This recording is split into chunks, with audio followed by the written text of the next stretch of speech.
Figured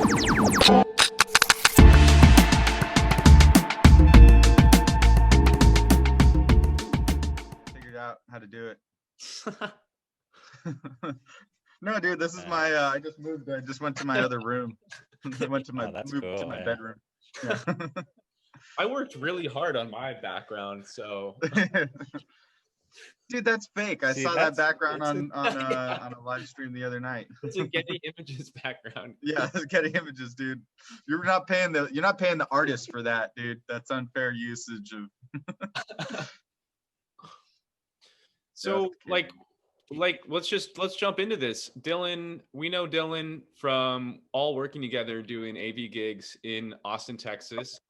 And Dylan, I met Dylan as you're a camera person at that point. And then we ended up kicking it and we did a couple video projects together. Well, we had the burger show going, which is kind of like this fun idea I'll let Dylan expand on. But yeah, let's just start with like what put a camera in your hands at what age? Like what was the draw? What keeps you making films? Yeah, for sure. I think I got a digital camera when I was like maybe 10 or 12, somewhere around there. And I can't remember why I wanted to get, because at the time I never really thought about films or anything, but yeah, I just got one and started messing around making movies with my friends, and then I would edit those videos, and I think I just realized like quickly how fun that was and how you could sort of tell a story that way. And I think from there, I think back then I wanted to act more, and I just sort of saw myself kind of going in that direction. It was like, I think I remember we were, back then you're playing and you're just having fun, and I was like, I don't want that to end. I just want to keep playing and having fun. And like, how can I do that if I grow up? And then I was like, oh, I could like make movies and then just never grow up and just keep doing that. So I never grew up, and here I am today. Now you're on Pirate Utopia. Welcome aboard. Yeah. Happy to be here, Captain.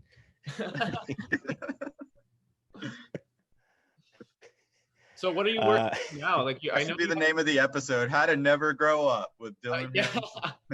Yeah, Neverland, the Lost. What is it? The Lost Boys. Which, yeah, about the vampires. Oh yeah, right. Yeah. I mean, more Peter Pan kind of. Oh, you're right. Situation. Yeah. But yeah, the Lost Boys. Yeah, that's where it came from. That's yeah. Dude, Peter Pan ripped off that sick. He's ripping off Kiefer Sutherland, man. Yeah, exactly. Yeah, I heard my friends was saying he was like, the story of Peter Pan is like I guess apparently like the Lost Boys, there's like a tragic thing where they can never grow up, and there's like something in the books where it makes mention of them, like Peter Pan like killing them as they get older or something like that. I don't know if this is true, but it sounded really fascinating. Like they can never grow up, so it's like, what happens to the Lost Boys when they grow up? Well, apparently Peter Pan kills them or eats them, so they or something. don't stay young in Never Neverland or whatever. They actually keep aging, but Peter Pan kills them as they get older. Yeah, Peter Pan's the only one that can stay the same age, sort of his magical ability, but the kids don't. They're just kids. And okay, don't really mind know. I'm gonna get started on the screenplay as we're talking. Yeah, when I heard that, I was like, oh my gosh, I want to make like a really gritty Peter Pan movie. They have done some like dark fairy tale stuff before, which I don't know, works sometimes if you're into that type of thing, I guess. It would be cool to reverse it so Hook is like the good guy. He's actually trying to stop Peter Pan from killing children. And I don't Yeah. know.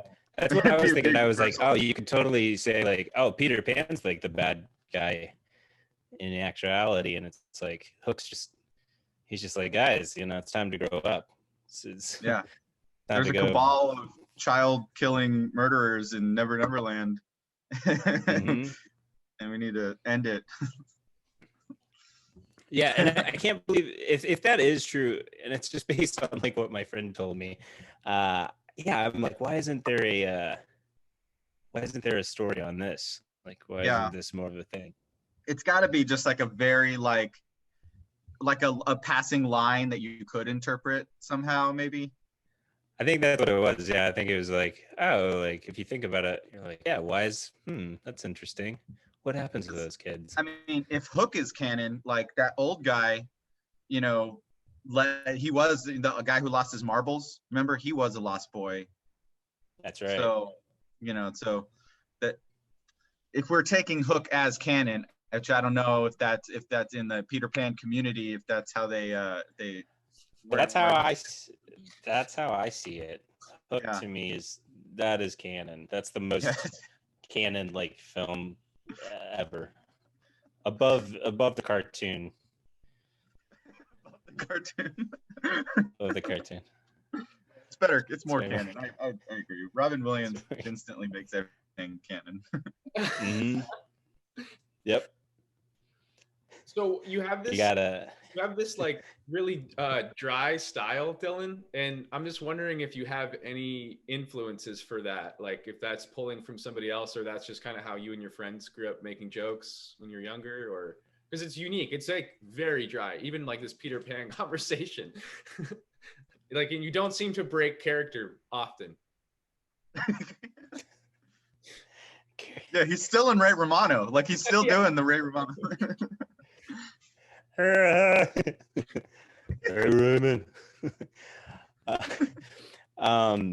Yeah, so it's funny you said the other night we were talking and you're like, I don't know if you want to do like the sarcasm thing, and I thought about that, and I think I get that often where it's when I'm trying to be sincere it sounds sarcastic, and when I'm trying to be sarcastic it sounds sincere, and I think just throughout my whole life that was a thing, and I think growing up just trying to make people laugh, to like make friends and whatever, I just adapted this sort of, I don't know, this dry humor, and also I think my grandmother has it, my dad's side, my dad has it, yeah, I don't know, and it's just over the years it's just sort of become who I am. But I struggle with it because I do want to be sincere, at times, and I sometimes I think it comes across wrong, or yeah, I don't know if I express myself correctly at times. Or the other thing I struggle with is like, yeah, when I'm being like, no, I'm for real, I really am, genuine about it, and then the perception is like, is he though? And I always, it's kind of a bummer because I'm like, yeah, but I am. I don't know how to like convey that. How do I, I feel like I'm curious to know if you've ever like identified with this, or kind of if this is kind of in the same vein. Like when I was in college, I remember I had a group of friends, and it was like irony was like everything that we said was ironic. It always was like a joke. And it was kind of fun for a while when I started getting into this kind of group. And after a while, it started to like create this like rift in reality, because then we would make these, it was just constant jokes. And it would be like, wait, but what do you actually believe? Do you authentically like everything? It's kind of like if you hide behind irony, I don't know. I was curious if you've ever like identified in that sort of way. Yeah. Yeah, I think about that a lot because, and especially now, just in this day and age, where a lot of things are are shrugged off, I guess. And how to, more and more, and as I get older too, is like, well, how do I retain my sort of sense of humor without just coming across of like, I don't care about anything. Like, I feel like, yeah, if I come across like I don't care about anything, that's, first of all, it's not true at all. And yeah, it's not representing myself. And yeah, I notice a lot of people, and that's sort of, they get in that rut and that's all they are. And it's just everything's sarcasm to them, everything's insincere. And so it becomes like, well, nothing's sincere. And then when you have something that's like a real problem, uh, and especially during this year, is like there's real problems and people are really getting hurt. And I think a lot of times people try to turn that into like a humorous thing, but to me it's like, nah, it's really, I can't laugh about it. It's, as much as you want to laugh and sort of make light of things, there's certain things, yeah, you just can't. It's more of a bummer than anything. I don't know, I struggle with that though, just making sure that my sense of comedy, and especially when I'm doing like a bit, like it's a character I'm doing, or if I make a video online and I'm just being silly, but I'm also trying to say something with my silliness too, that's sincere. And I think that's the other thing, is like a lot of times when I'm making a joke, it's coming from like actually a pretty deep place for me.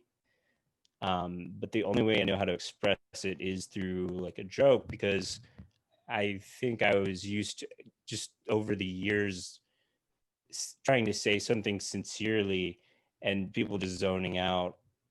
And so it's like, okay, well, maybe if I turned it into a joke, they would listen, or something. But yeah, I don't know if that's so healthy. It's a balance. I don't know. It's still stuff I struggle with. Yeah, like, and we don't have to go into this too much if you don't want to, but earlier, maybe it was earlier in this year, it must have been because it was coronavirus, but you had made a post online about feeling like your anxiety was at a level that was like new for you, and like, you didn't know what to do. And when I read that post, to me, I was like, this is super sincere. It's obvious that like he's expressing himself, and I thought that was really cool. It was like totally not, it was separate from like your comedic work and stuff. And then the reason I want to bring that up is like, does it make you feel like creatively like you have to stay in this one box where it's like it's about making these kind of quick funny jokes on, on a video, whereas you could express yourself on video really, really sincerely too. And like it can be the same production group or same person. And like, like when you see like Jim Carrey take on like a serious role and you're like, wow, he's actually a really amazing actor. He doesn't just have to be the comedic guy. So I was wondering if you feel boxed in at all, or it's like that's a direction you maybe want to take your work, like touching on just a different subject matter.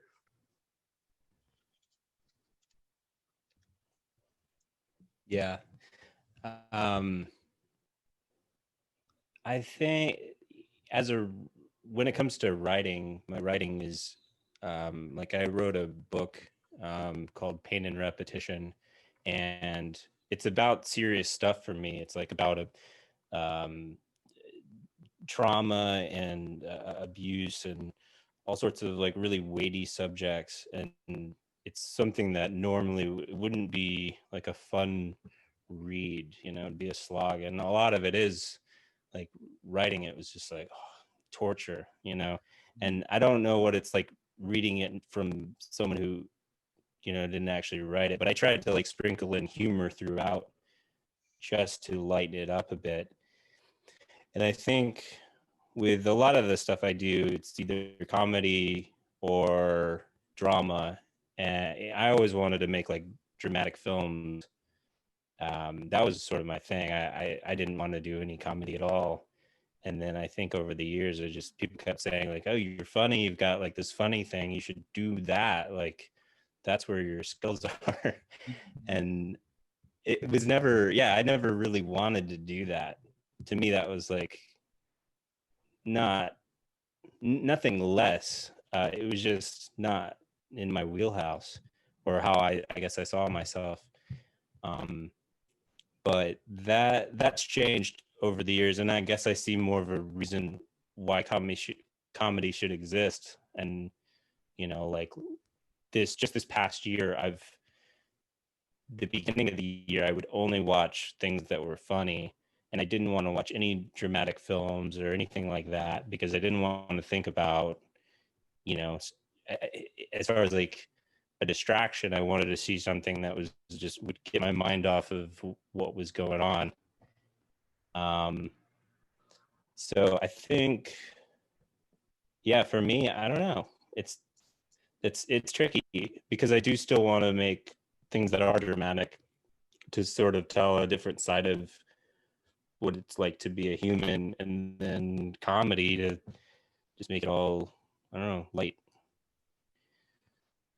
But and with my like Instagram stuff, used to be just me just goofing, but I think lately it's been more, I've been taking a lot of like the sunset, or stuff that I like, images that I think like, oh, that's kind of pretty, or I try to make it more, I don't know, like I'm trying to like let go of that ego, or that thing, that's just like the protecting thing, that sarcasm, that sense of humor, and I just try to like make it more um pure, I guess. um yeah. I think that's interesting about the protection thing, because I do feel like that a lot of I don't know if there's a name, but I kind of think of it like class clown syndrome. And I think a lot of we all have friends, and maybe you relate to this too, but like, people grow up as the class clown, and it's like, oh, they love when you're a child and maybe deprived of attention or whatever for being funny.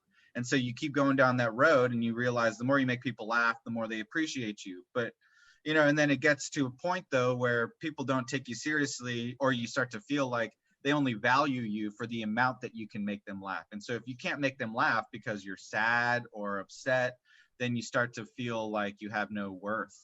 And I think, that's a real thing with a lot of people who deal with comedy do. And then it's also the other thing about, like, when you're ironic, you don't have to be honest. You don't, like, if I say, oh, that guy, he's amazing, right? Then it's like, I've now protected myself from y'all criticizing me for liking that guy.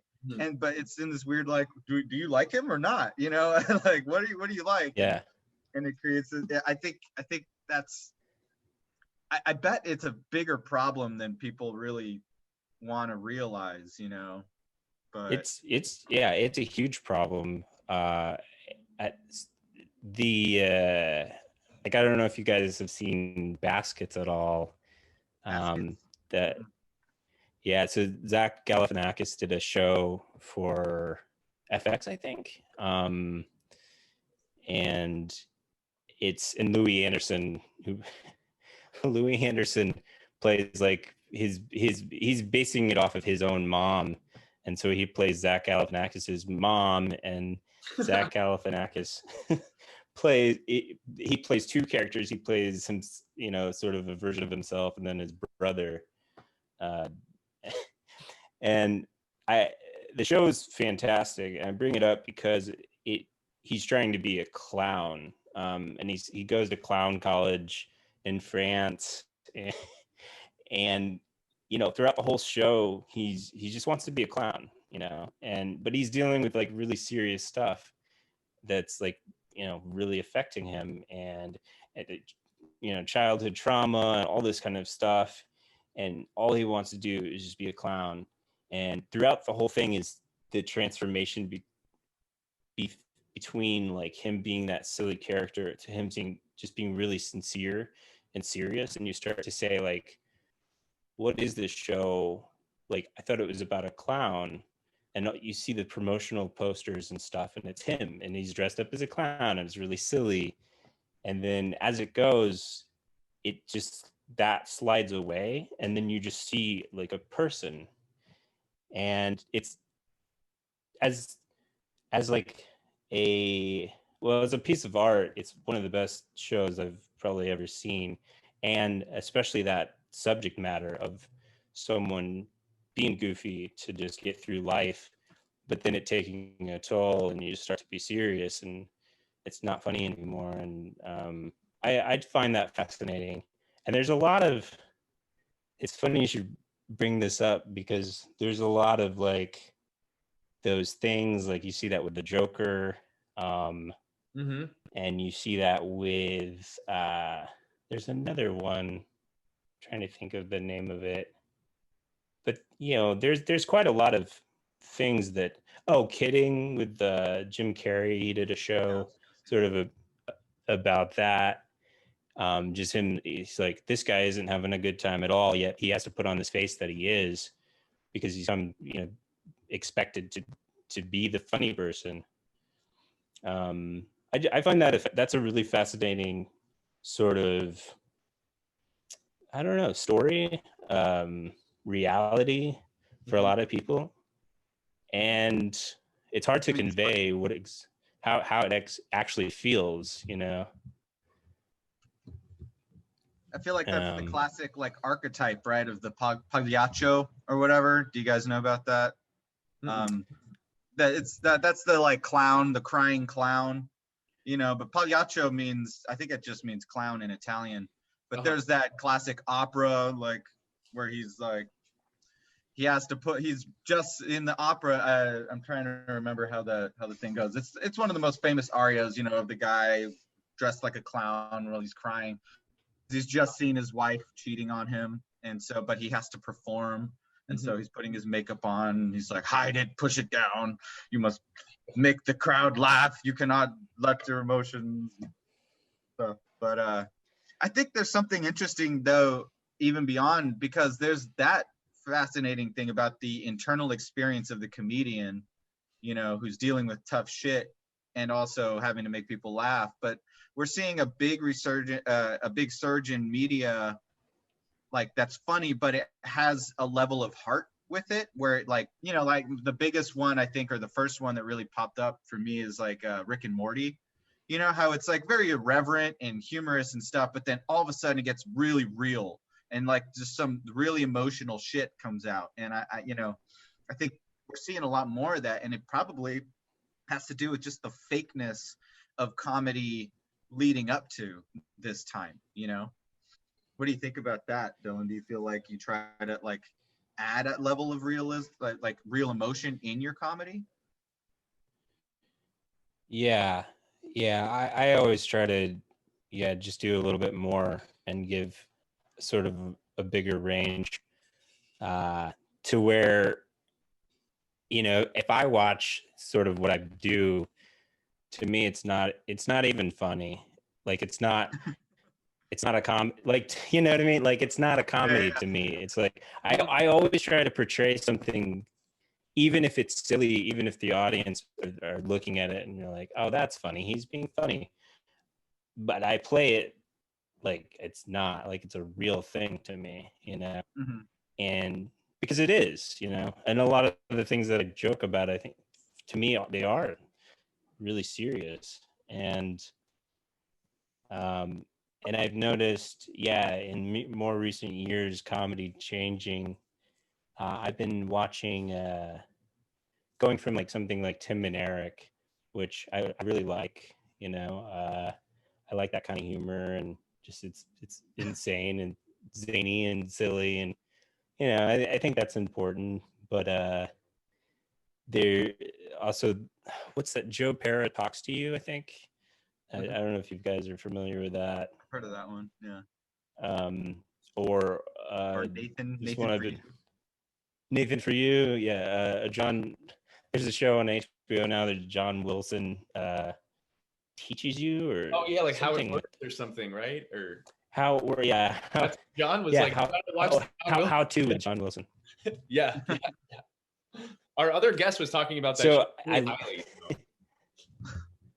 oh, for real? Yeah. Oh yeah, yeah. He even to the point where we're at like the time where we're like, so, where it's time to plug him. He's like, is there anything else you want to plug? And he's like, yeah, my bags. You can buy my bags, and then also check out this show. Yeah.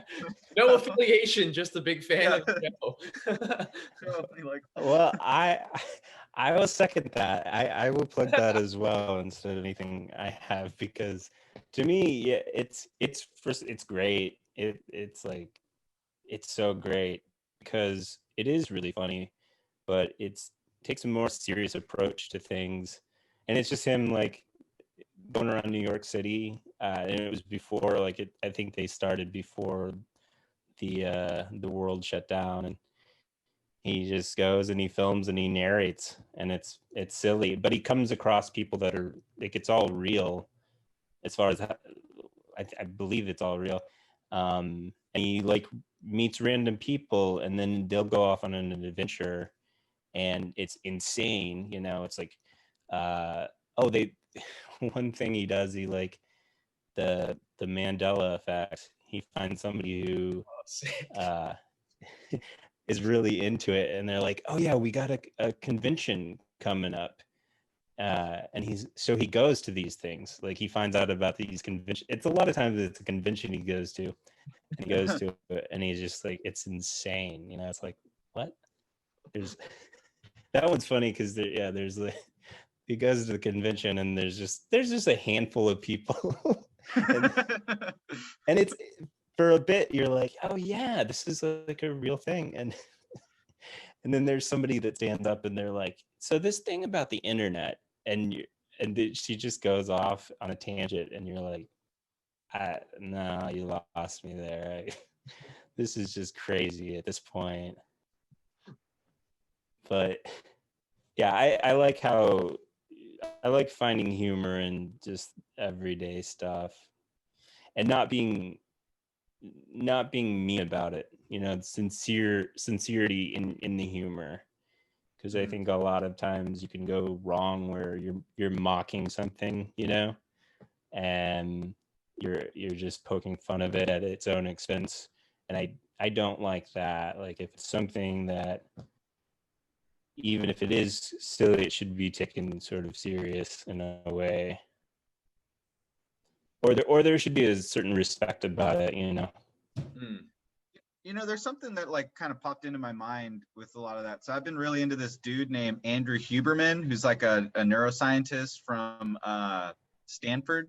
And I just been going deep dives on this guy's podcast. I've listened to like 8 interviews with him so far and stuff. But he has a whole thing about how he's talking about how, like, in order to create neuroplasticity in the brain, you have to sort of agitate yourself first off. And what that does is that signals to the brain which neurons and which pathways to fortify when you get rest. So the idea is like, you stress yourself out or agitate yourself, and in a way that's kind of like, you're playing a game and you're getting excited or something, and what that really is just cortisol, or not cortisol, it's adrenaline that's being pumped through your body, and it feels internally like some sort of agitation, whether it's like you have a time constraint or something, but you're working really hard on it.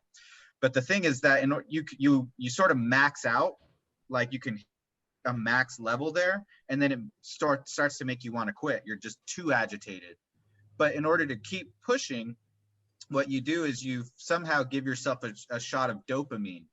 And that can be anything, obviously, but the healthiest way to do it is internally. You give yourself some sort of internal reward. But he uses this case of like what a lot of Navy SEALs will say is, they're slogging, everyone's exhausted, they've been pushing themselves for like a long period of time, and then someone cracks a joke, and then everyone laughs, and then all of a sudden it's like everyone has more energy.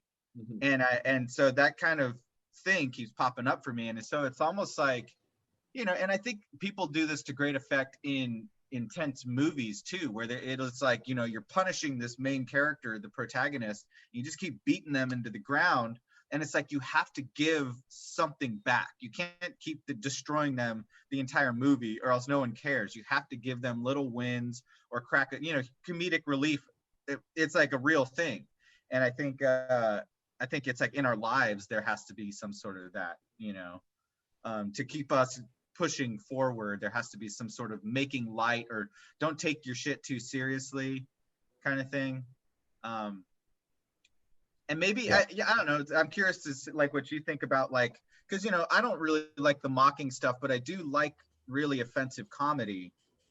So I'm curious what your thoughts are in like the role of like offensive comedy without being too and because a lot of that is in a gray area. It's like, what do like Anthony Jeselnik, like I love his comedy, but also on a level it's like, is this helping anything by you saying this kind of shit and not being like authentic? Like, I don't know what authentically you think, Because I want to say, like, shout out to the Spider House Ballroom and all the guys that do comedy there. But there was a couple of comedy shows. I'm trying to think of the main guy's name's Chris. I'm gonna have to look up his Instagram because he's really, really good, and I'm pretty sure he's been on Comedy Central at this point. But as the sound guy, like, occasionally there would be cues or something that were really cute, key to these comedy shows. And sometimes I miss them. I mean, like, it's Spider House. Like, there's people giving you free shots of whiskey. Like, there's people in the sound booth. Like, it's like it's a party in there, And so they would like really rip on me as the sound engineer as part of the show, and it added to the show. But then at the end, like, Chris would be like, "Dude, you really fucked that up," But I was like, "Yes," but then it also gave you this avenue to make a really good joke. Like, so I never really knew like how he felt. Like, if I was just, because I was always like the worst sound guy they've ever had, like that was just the kind of role that I kept playing to them. But it's like, it made me feel bad, kind of like it made me feel really bad when I missed it, because I knew I would miss it. But then with them kind of like, I don't know that they punched down, but they kind of kept it up in the air a little bit, is what it felt like to me. So you're saying you've alienated the comedy community and the Tara Brock younger community? Yeah. Like the worst audio engineer of all time. Dylan, so on another episode, Jesse was telling us about a story how he was doing audio for there's a very famous meditation teacher, and he had to go to the bathroom during one of you heard about this? I heard, that's so interesting to me, that whole thing. Oh man, that's something, man, I could go on a tangent about that just from the AV world experience. But I think that might kind of tie into what we're sort of talking about here, and it's, well, and especially with that, like the comedy making fun of you for that's awful. I hate that. It just, I know what that's like, that feeling, and it's an awful feeling. And even if they're making jokes, it's like, it's the worst internal, like, just like, oh my God, like I feel awful. And because a lot of times doing the presentation, the presenters, even on their mess ups, they'll say, oh, what's this guy doing? Like the clicker won't work. And you're like, no, that's you. And it's you. You're just using me to push the blame on. Yeah. Hold on one second. Yeah, and I just want to say, when a show goes really well, technically well, almost no one says anything. If anything goes wrong, though, it's like, hey, what the hell? Well, and it's funny because those are both like things like meditation and comedy are both all about like, yes, and you know what I mean? Like, you roll with it. And it's very, the idea is it's supposed to be kind of forgiving. Like, you're supposed to, what do you learn from this? Like, meditation is like, oh, something bad happened, but what are you learning? What is the experience? Not like judging it. And same, I think, with a lot of comedy too. And so it's kind of funny that they would have such a I don't know, a negative response and just be so hard on the sound guy, not like understanding or wanting to know like what was up. Like, come on, man, like it's fine, we worked it out. No, it's good, let's try better next time, kind of thing. It's just like, nah, fuck you. Yeah, I find that really interesting, especially on the meditation front. Comedy is the comedy world. I've never been a part of like stand up, or I've never done stand up. I did improv for a little bit. Like I just took the level 1 course. But I've always been interested in comedy, but never like had the guts. But the more I see that world, I just see a lot of, I don't know, it's a game a little bit, or there's a sort of a insincerity to it, to where you'd be like, well, you're making jokes. This is supposed to be funny, and you guys are like angry at each other all the time, and like there's this weird competition in that world. It seems like, and then especially with meditation, to me, it's like, if you're really that meditated out and you're sincere about it, why are you giving the sound guy shit? Like, you should be able to roll with that and realize, like, oh, he made a mistake just like everybody else. And to be unforgiving of that is just, I don't really understand it. You know, I I'm don't. curious. Have you ever heard of a guy named Kyle Cease? Either of y'all? Mm-mm. I got really into this guy maybe a year or two ago, and he was really, really helpful for me. But so Kyle Cease started out as a comedian, and then he sort of he turned into like a transformational speaker, someone kind of like a self-help sort of person. And I really love his content, but he finds sort of a middle ground in between the two, because he uses his experience and of being a stand-up comedian and learning how to speak in front of an audience and riff and improvise.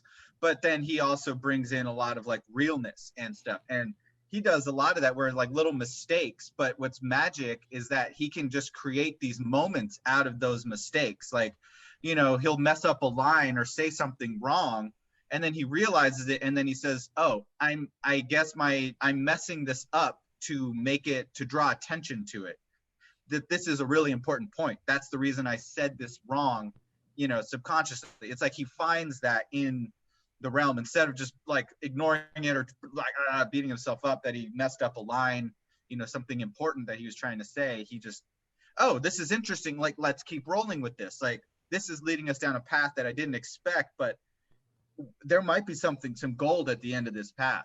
And I think it speaks to a lot of what we're talking about here, is that he realized that, the role in comedy that he was doing, it wasn't, I think, authentic. And I think he got fed up with it, because comedians are really fucking cynical, especially stand-up comedians. I think it's really easy to go down that and that rabbit hole and never come out, but Yeah, I think that's the danger of it. And yeah, I'm friends with people in the stand-up world, and so I could never really, and I haven't done it myself, so I can't say, I can't like poo-poo it or whatever. But it is always something that I thought, like, don't, especially if it's super cynical and it's just, everything's just so, it's like all bullshit, or it can be with certain people, and I guess same thing, going back to like using your humor to as a defense mechanism. I think it's natural, and and especially if like it works, and people are laughing and you're making friends that way. But it's a slippery slope, I think. And I think people, if they go down that too much, you start sort of losing your own humanity, and everything becomes a joke. And, eventually nothing is, I don't know. I think you just get lost. You can get lost that way. yeah.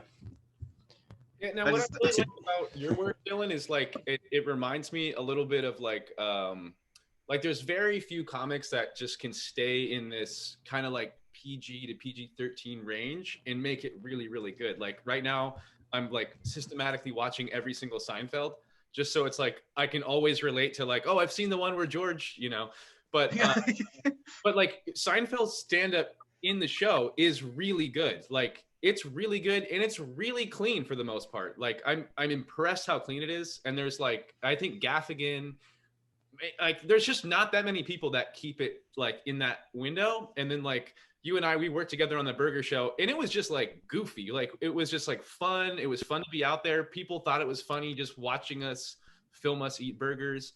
And it was like in that window that was safe. Like we weren't punching down at these restaurants. If anything, we're like, come in here to celebrate your food and put it on camera, Is that what you're trying to do? Like Yeah. stay in that window, or like, because you know about the aristocrats, like you can easily just say like the most vulgar thing, and it's like it's kind of funny just because it's so offensive, sort of. But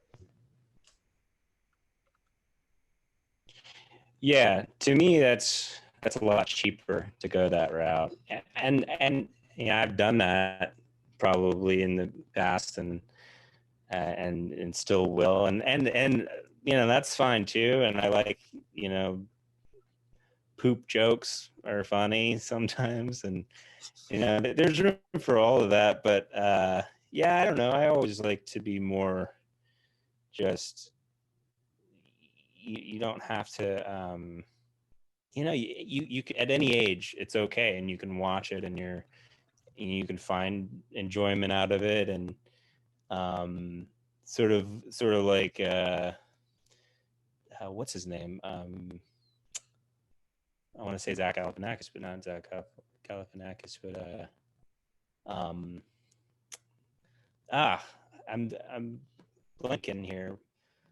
Not Philip Seymour Hoffman, but the guy that looks like Philip Seymour Hoffman, but he's a stand-up comedian. is it Jim Gaffigan? Yeah, Jim Gaffigan. Okay, yeah. Yeah.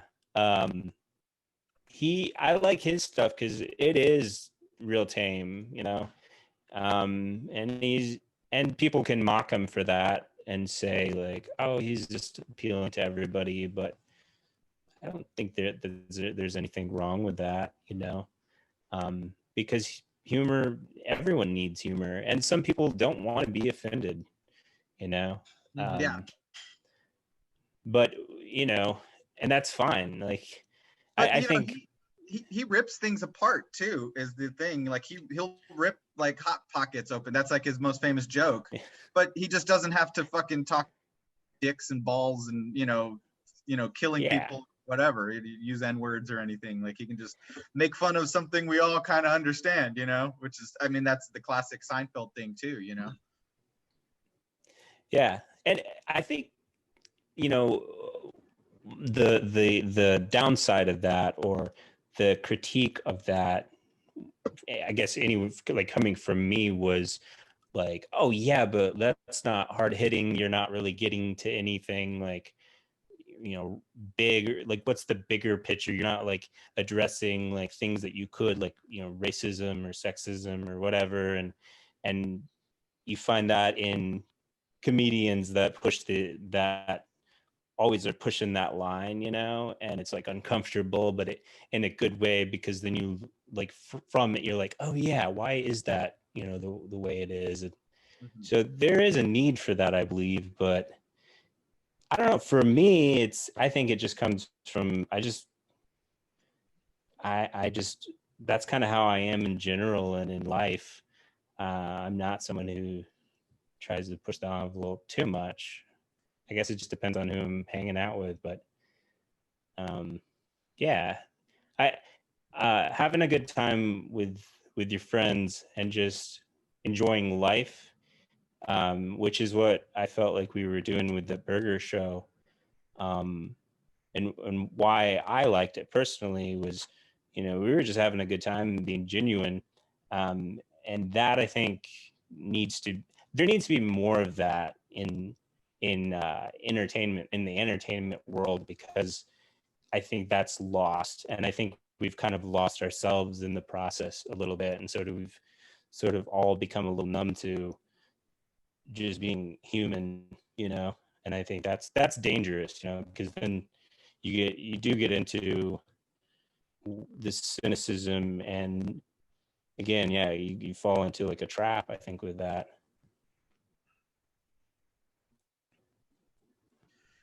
Yeah, it feels like, the classic thing about comedy, is I think it's designed not to, like, don't take your life too seriously, don't take what you're doing too seriously, but within that you can like fall into that trap of not taking it too seriously, and I think that's kind of the danger. So it's like, it's like everything in moderation, including moderation, kind of thing. It's like one of those weird little flips on its head. But yeah, because I guess that's ultimately, that's what it is. Like, it's all a balance. yeah.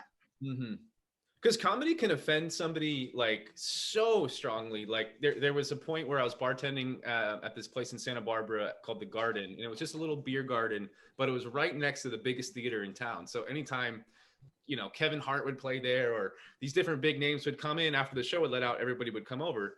So this couple walks in, and Bill Burr had played there. So, you know, the lady's getting her drink order situated. I'm like, how's your night going? She's like, oh, it's okay. We just saw Bill Burr. I was like, okay, Bill Burr, that's awesome. Like I can't, you know. And she was like, well, as like a feminist, and like she was really offended by Bill Burr's set that night. And it's like, that's 100% valid. She should feel offended. Like, I'm sure he said some pretty like cutthroat things. That's like kind of his style. But at the same time, it's like that person, they went out to see comedy and then they left feeling really bad. And it's like, oh man, you know, what are we supposed to do? We put a preview up for everybody that goes to see it. Like maybe she just didn't know that was his style, but there's a part of like, that seems to happen more than like at like, maybe somebody goes to your live music show and like a couple people really hate it and walk out, but it's not like they're offended by it. I mean, maybe, but like not like comedy. Comedy can like really, really hit home for somebody in the wrong way. Yeah. Oh, yeah. Yeah. Especially nowadays, it's, you know, I think a lot of comedians are kind of talking about how, yeah, it's tricky now, you know.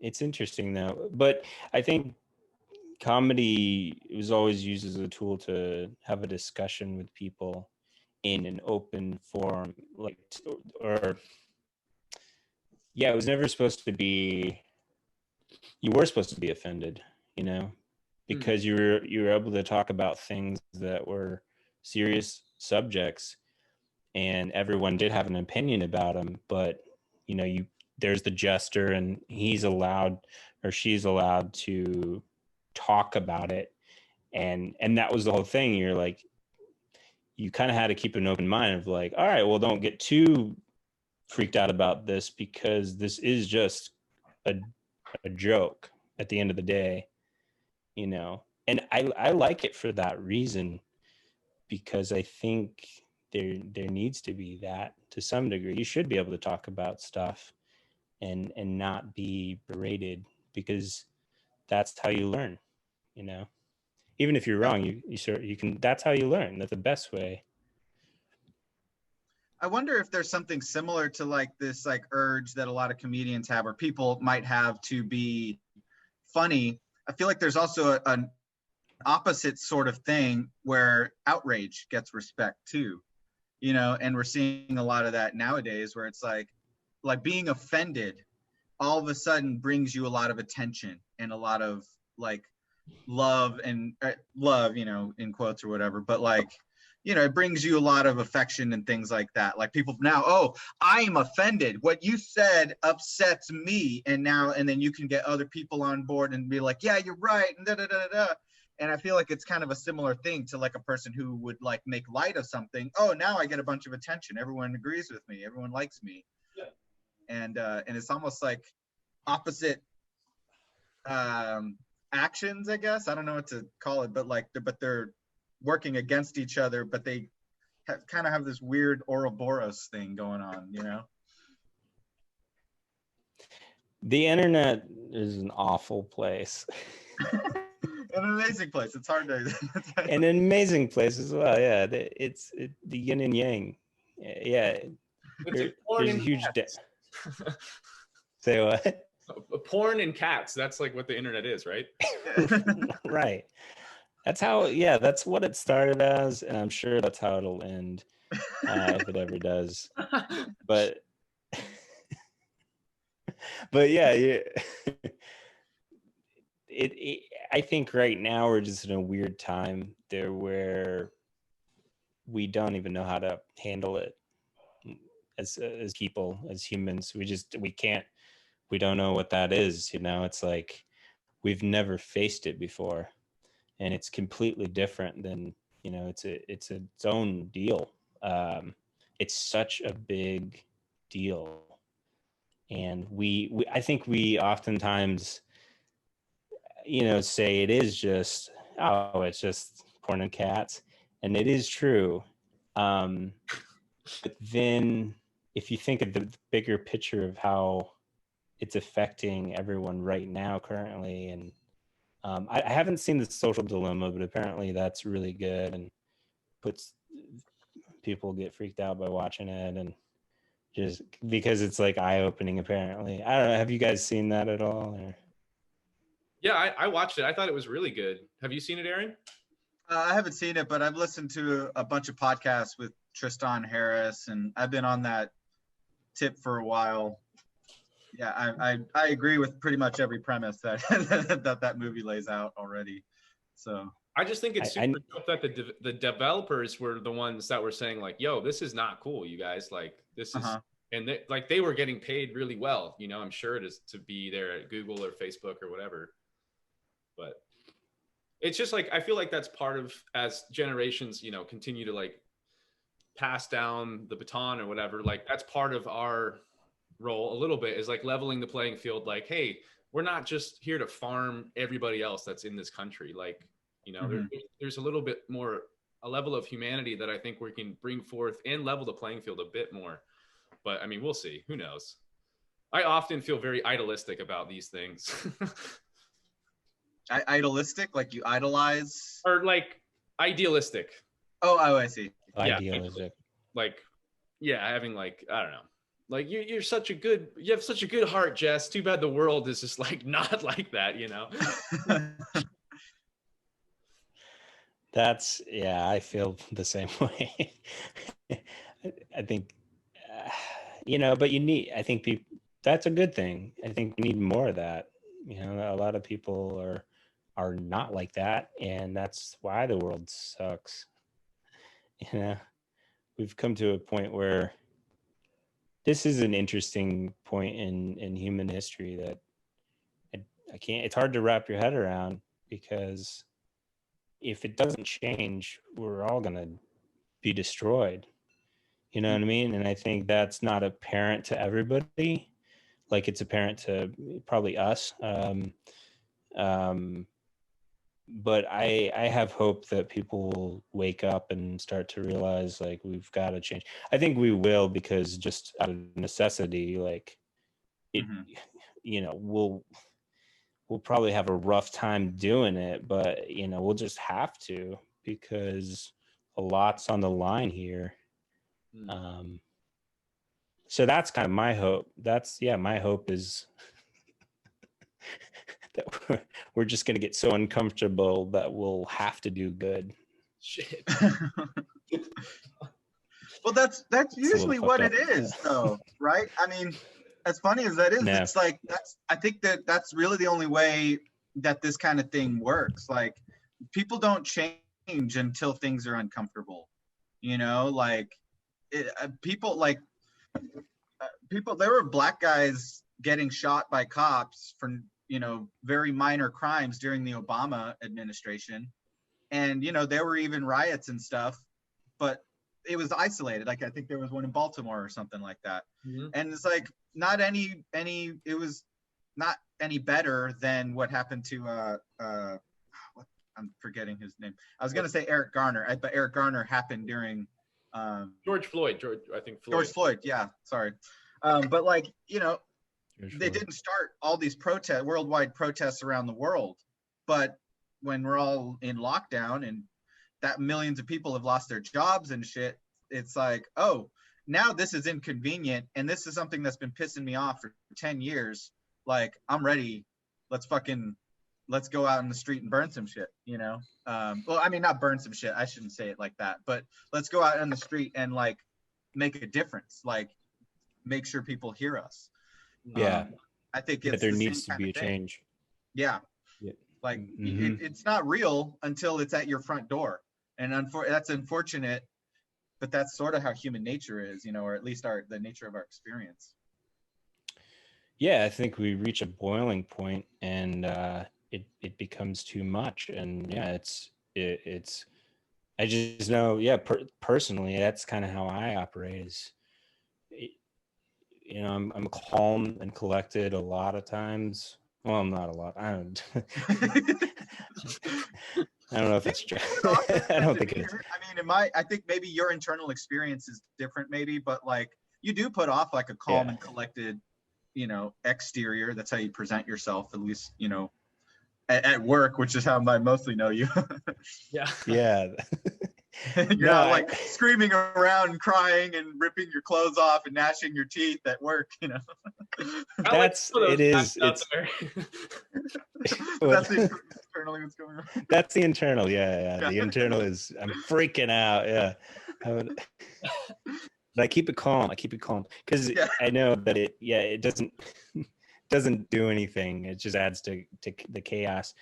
But that's a balance too of keeping it calm, and then also speaking up when it's like, no, you know, like this is rough. I am going through a hard time, or this thing does make me upset.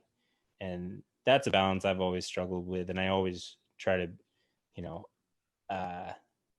because I see other people freaking out, I feel like I got to keep calm and I got to keep collected, just to, you know, get through situations and stuff. But sometimes that kind of can come back to bite you in the ass, and you're like, you know what? Like I should have said something. I should have expressed myself a little bit more, because you know that can just add to the internal. You know, there needs to be peace. Like if there's peace externally, there needs to be peace internally. I feel like, so that's always a balance I'm always sort of struggling with and working on, and it's But yeah, what were we, I was gonna say something about that. Yeah. Oh yeah. Just when push comes to shove, and I think that's what's happening. And I feel like, I don't know what it's like for you guys during this year, and if you've done quarantine a lot, having to face your own stuff more now than ever. And I feel like a lot of people are now. So I'm interested to see what that does overall in a longer picture, because I think right now we're still like it's day to day, and the news is just like, you know, what's going to happen next? Is, you know, is this guy going to go crazy? Is this person going to take over? Is that going to, is Zuckerberg going to be, you know, locking down on, you know, who knows? But I think like if we stretch it out of a 10-year period, and 10 years from now, you know, what is this moment going to be doing for us as a society? You know? Yeah. What are your guys' thoughts on that?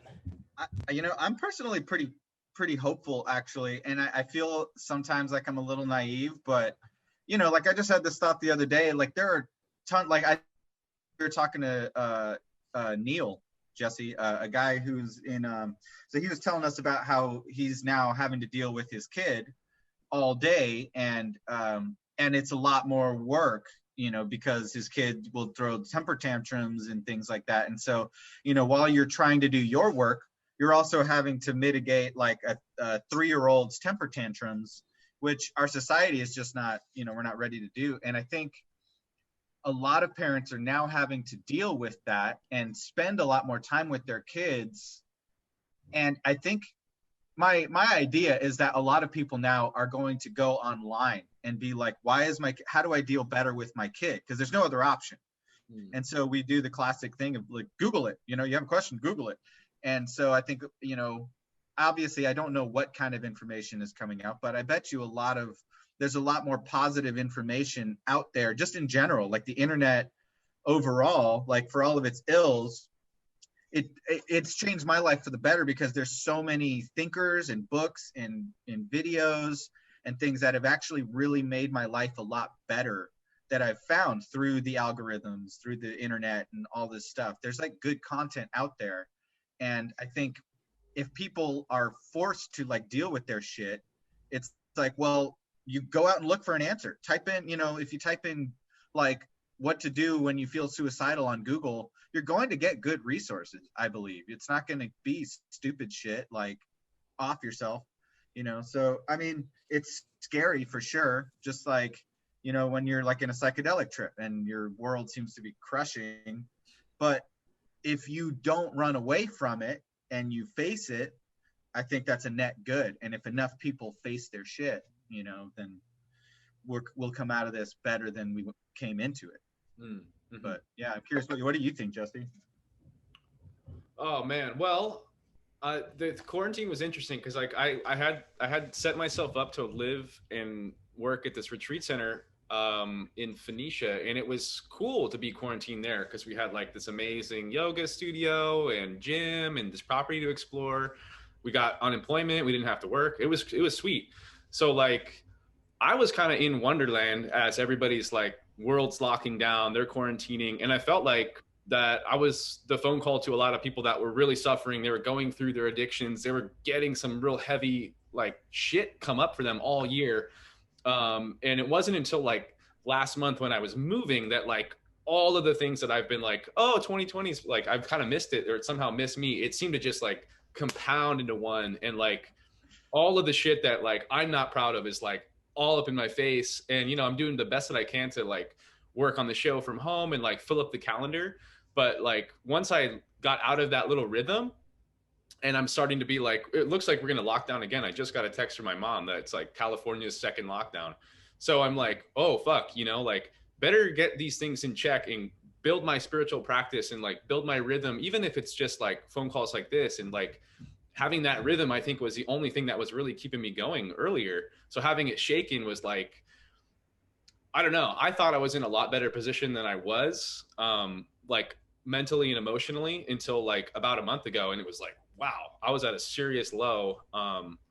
And not to say that like, we're supposed to have serious lows. Like we're supposed to be able to get ourselves up and like charge forward, and like part of that low, I think has pushed me to like create the show and like connect with everybody and make sure that like I'm expressing myself. I'm letting other people express themselves, talk about what's going on. Cause it is such a serious thing and it affects us all that I feel like even if it's like little bits of information that we pass back and forth or little tips that help us get through the day, like, I don't know, it's one of those, something small like that could totally change your day or your attitude, Dylan, just by like coming on the show for an hour.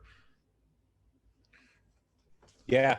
I mean, this has like been the craziest year. Like, I feel like it like, it didn't really hit me until it was all at once, right in November and trying to move and yeah. So, and that's like light stuff, like I know so many people that like lost their mother this year or like, it just was like thing after thing. And like any one thing of those would have been like, that would be a shitty year, and it's like, oh, you had all three of those happen. Like, oh my goodness. Yeah, seeing, I've had a lot of friends lose loved ones and I luckily, thank God I haven't. But I know how hard it's been for me, and it's not even nothing nothing super traumatic happened, like, so I can't even wrap my head around what it would be if there were like a real like a trauma thing. Well, even though what that's maybe downplaying like the mental aspect, which is huge. And especially if you deal with different mental problems, I mean, that is a battle in its own self, Yeah, men, I don't think it's very much, like it doesn't get much talk between just like the guys, and it's like we all have it, like whether you're like really fucked up or like you're pretty normal, like you have some level of mental health, and this quarantine is like something that's totally gonna check it out and say like, hey, here's your mental health report, like it or not, you have a low credit score. Absolutely. Yeah. Like I also this is like some really good stuff, and so we can either hang here, but I also want to give you the opportunity to share some of your work, Dylan, or some of last time we were working together, you were working with Curious Cactus. Are you still working with that channel? Yeah. Curious Cactus Network. We're YouTube, Instagram. If you follow on YouTube, it's probably better because I think we're trying to put more of our stuff on there. But it's something that I sort of co-founded with some people, and we're essentially making all sorts of content. It's like drama, comedy. A lot of it's comedy right now, but I mean, we want to feature other filmmakers from different perspectives, all sorts of backgrounds. I think that's our bigger goal is making a platform for artists in the film world, but also maybe eventually expanding it. But right now it's more film based. So yeah, we got a small kind of team going, and we're doing stuff as much as we can behind the scenes. Like this year, it's really slow. I mean, we were gonna have a launch party at the beginning of the year, and we were excited, and I was like, "This is the year, guys. We're gonna do it," And then all of a sudden, lockdown, and yeah, we had to cancel it, and it was a bummer. And sure enough, I should never say it's gonna be a great year until the year's over. I feel like everybody was like, fuck 2019, 2020, yeah. The year of vision, we're gonna do this. And like, yeah, the thing is that no one realized that it's like you're walking around, you can't see, and you can't see that your kitchen really needs to be cleaned. And then you're like, oh, I got vision, shit. Right. No, but yeah, I'm wary. People are saying the same shit, like 2021, let's do it. We're gonna kill it. I'm like, oh, man, we've been saying that the past like 2016, Right. We just need that hope. We need that hope that it's going to be the greatest year of our lives, and everything we've ever wanted will come true. Which in a weird way, like 2020 has been, it's been awful, like sincerely awful. But I feel stretched in good ways. I guess going back to that sort of conversation, creatively, like I felt stretched, or not, maybe not so much creatively, but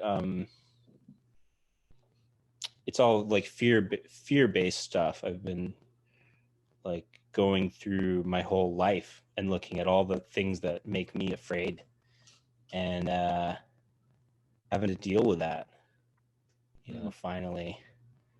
And a lot of it's around death and dying, and it's I thought I was going to die earlier in the year, and I convinced myself of that, and I had a panic attack and went to the hospital, and and I really had to just sort of like ask myself some hard questions of why that was and how I saw myself, and then creatively too, because with Curious Cactus and a lot of this stuff I've tried to do over the years and make, and really it's just like trying to put my stuff out there more and be connected with like-minded individuals.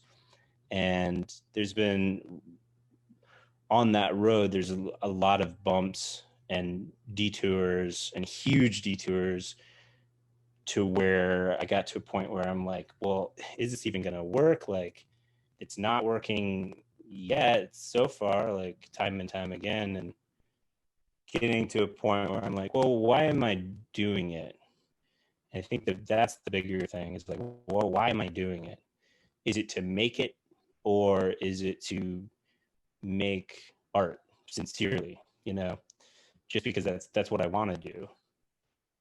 And I think that's my philosophy sort of going forward. I think it will be, or trying to keep that my philosophy, because I can get kind of caught up in that world of like, what do the numbers show? are people watching it, or are they going to this, or are they checking out my stuff, but is more just being sort of cool about it and saying like, no, do it because you love it. That is why you started it. That is why that's why I want to be a filmmaker and an artist, is because that's what I love. And I have a genuine interest in that. So yeah, this year has been like a big a break of like saying like, stop before you go too fast for the wrong reasons. Like, here it is where you can't do what you want to do. Like, you can't make films anymore, without like I can in my room and stuff, but I haven't really been interested in making like a quarantine short film or anything like that. I have a little bit of an interest in that, but I want to make something called The Jokester. Ooh. And it's an idea I keep pitching it to everybody, and they're like, it's The Jokester. It's my take on the Joker. It's just what we were talking about with the clowns, but it's different because I dye my hair blue instead of green, the classic, and I make it my own, and I'm called The Jokester. And I also combo it with the Riddler. I steal from him. You want to hear a riddle? Yes. It's an awful idea, but it's the only one I've come up with that I could do like quarantine friendly or whatever. Well, you could make it also about like the absurdity of doing like Zoom comedy. You know what I mean? Yeah. Because I've heard Joe Rogan talk about it a lot, how he just rips. He's like, yeah, I've heard of these comedians doing Zoom shows, and I encourage them all to stop immediately. Because like you could do something with that, like, I mean, because that's like, what's his name? Tim from Tim and Eric. Like, that's like his whole shtick is like, I'm just gonna pretend like I'm the best comedian, but do the stupidest jokes. And if you commit hard enough, you can take it somewhere, He he nails it with that stuff. I was watching, he does that live show now, and he just takes it to an extreme. It's just so silly, and he owns it. He's so in character, whatever that character is. It's but uh but this show, yeah, I really appreciate you doing these shows because I think it is needed. And I watched the one, yeah, is it Neil? I think Jesse, you sent me that video. And I watched the whole thing and I really enjoyed it. And yeah, I think this is great that you guys are doing this during quarantine. It's the best time to do it. Thanks, dude. Yeah, I mean, it's been fun. I mean, it has been for me. I can only speak for myself. I feel like I've definitely gotten Aaron up early morning to get him on a extra call or two. But it does feel like there's some sort of need. There's like a gap that's being filled here, sort of like we all have this program. We all have an internet connection. We can't kick it, but we can all kick it like this. It's a little bit better than just like trying to talk on the phone or text or Facebook message. But we're experimenting with it too. Like we're talking about trying to do like a live event, and like like what Aaron's saying about Rogan's opinion about it. Like, you can't pretend it's a live show. Like, it's just not. It's like it's a different experience, So like that's why I want to try it, to like try to push it like that. Like this, we're not trying to be like, come to our live festival, because it's like you're at home in your sweatpants. So it's different than being at a festival, but it's still cool. Like the fact that you watch that whole thing, I'm like, that's amazing. I mean, that's super cool. And I wish there was more content out there. Like some of the podcasts that Neil does, I work with him on that one.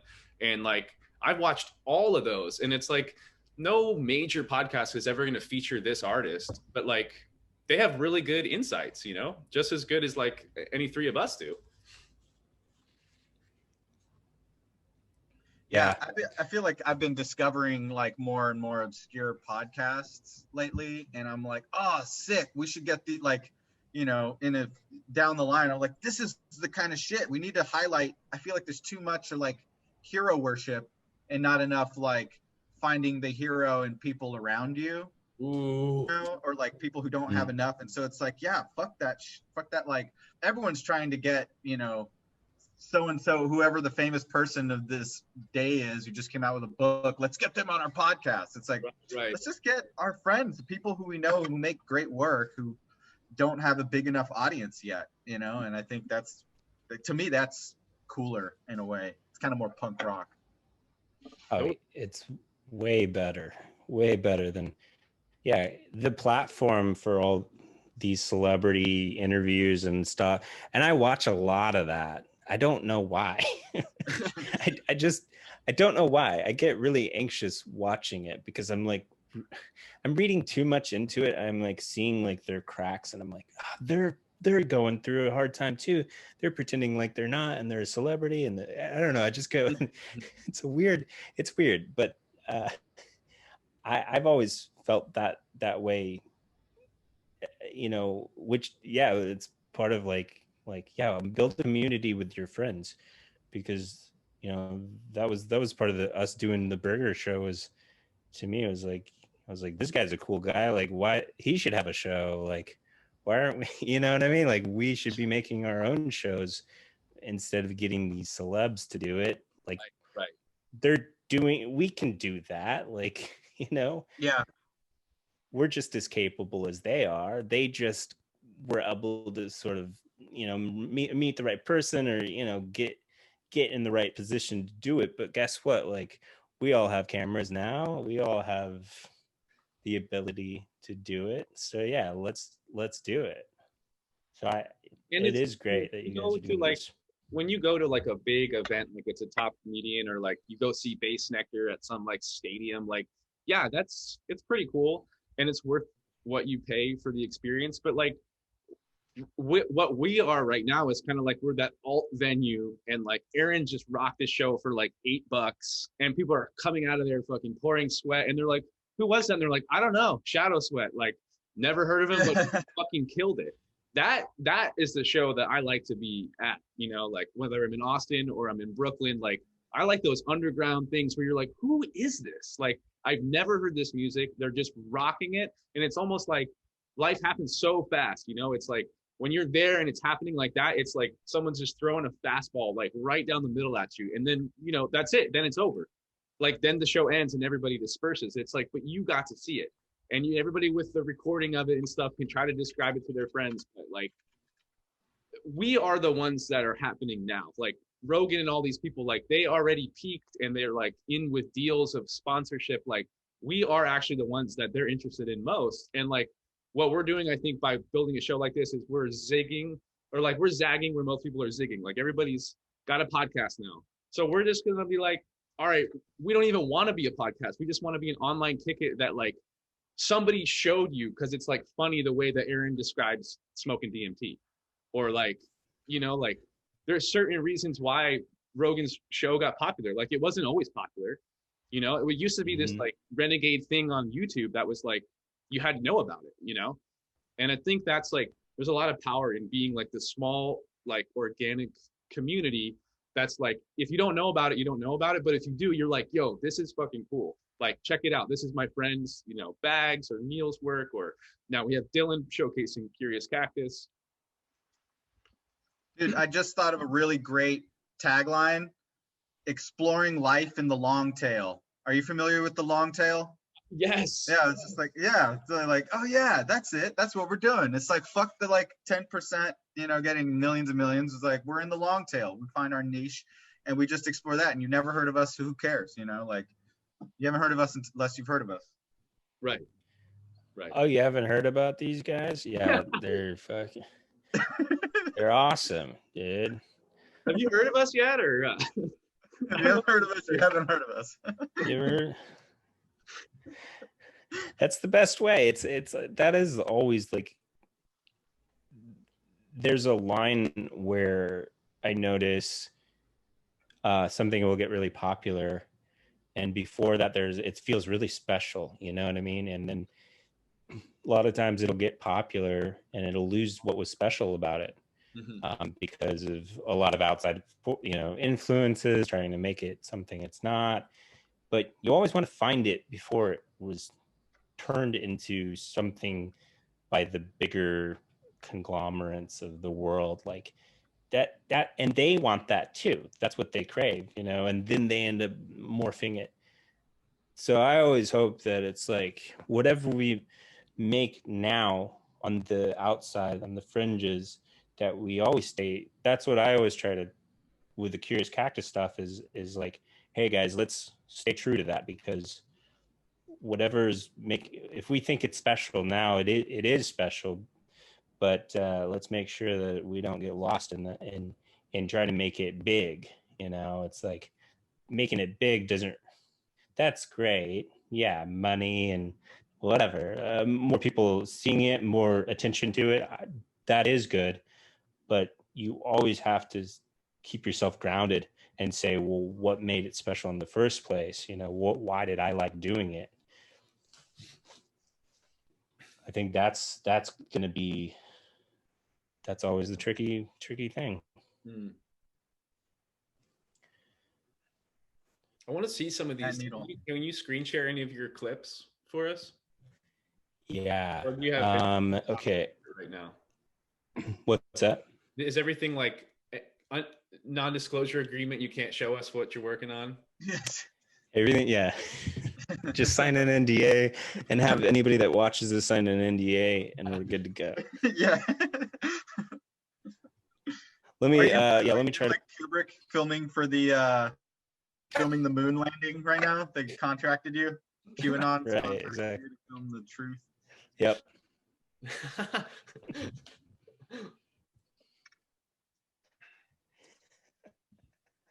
Oh man.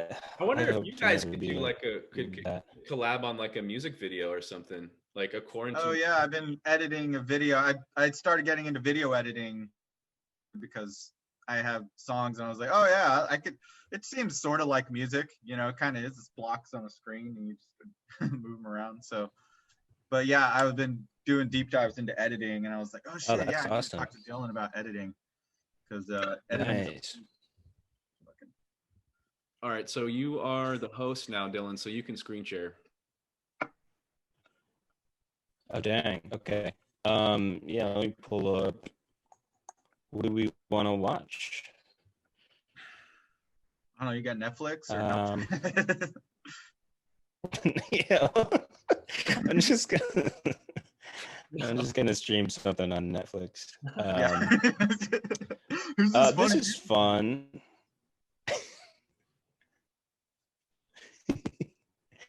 Yeah, let's show an hour out of The Irishman. And, let's just show some cats and porn, that people supposedly find on the internet. I've never seen any of this shit. Yeah, cats and porn. What? All right, so let's see if I can do this correctly.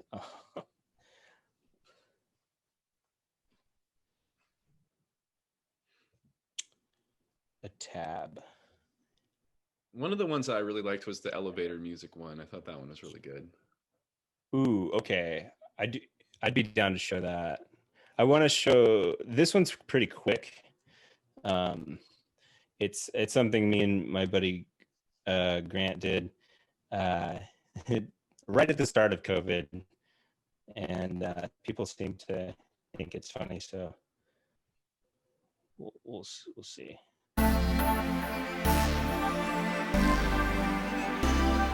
Hey, what's going on, guys? We are. Is hitting us hard. We're doing what we can. Are you fucking serious right now? Are you doing a video? Yeah, I'm doing a video. Can you wait? I was just. You know what? We've been quarantined in this place for about 24 hours now. 24 hours? I've been in here 48 hours. We're but we're still social media This is why you don't. This is why you just live alone in a van, you guys. You don't bring your friends. You don't bring your partners. And this guy's up here, and he's doing his own thing, and I'm trying to do my thing. Yeah, you know what? I will do my own thing up here. You stay back there, and you do your own thing. It's already a pandemic, and you're making it worse. I'm making it worse. You have a fucking bed back there. He's making it worse. This is why. He's making it worse. But look, we're out here. We're doing our part. We're keeping up with the trends. We're the social media influencers. I'm the one. I'm the one with 100,000 followers and sponsored by Topo Chico. You wish you had so much. I'm sponsored by my own Dylan's Tartar. Dylan's. So he's up there and he's doing his thing. I'm doing my thing back here. I'm gonna lose all my sponsors. I don't know what I'm gonna do. I'm not worried about losing sponsorship because I the Dylan's Tartar brand. They would never decide all my sponsors because of this fucking lose guy. us. Even during coronavirus, that's when we're out there. We're doing our part. We're still making the tartar sauce. There's nothing to worry about. North Face as a sponsor, I'm not gonna get. North Face sucks. Hey, don't fucking talk shit about North Face, okay? What are you, a Patagonia guy? Fuck Patagonia, fucking bougie ass. Whatever Goodwill has on sale, that's what kind of guy I am. I don't need any. What, I'm are you influencing the poor? Maintenance. Yeah, well, there's more poor than there are rich people, and that's who needs influence the most. Yeah, but we need to get the poors on the same. Virus is gonna wipe out all the poor people, and then. Yeah, well, that's true, and that's why I'm out here. In this van and doing some social media influencing because right now is the time that it matters the most.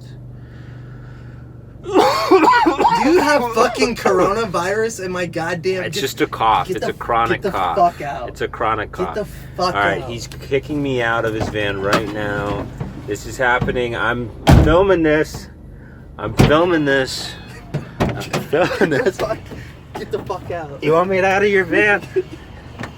I got out of your van. So I just got kicked out of my quarantine van. I don't know what's happening.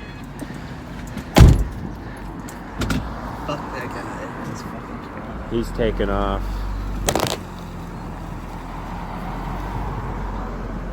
This corona's really hurt our friendship. It's hurt a lot of relationships.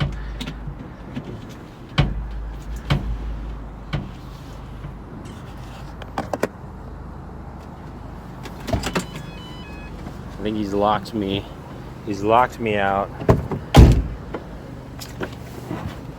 All right, we're back in the van, and guess what? He's locked out. God damn it, I didn't get the back. But I don't think he can get back. He is locked out of his own van.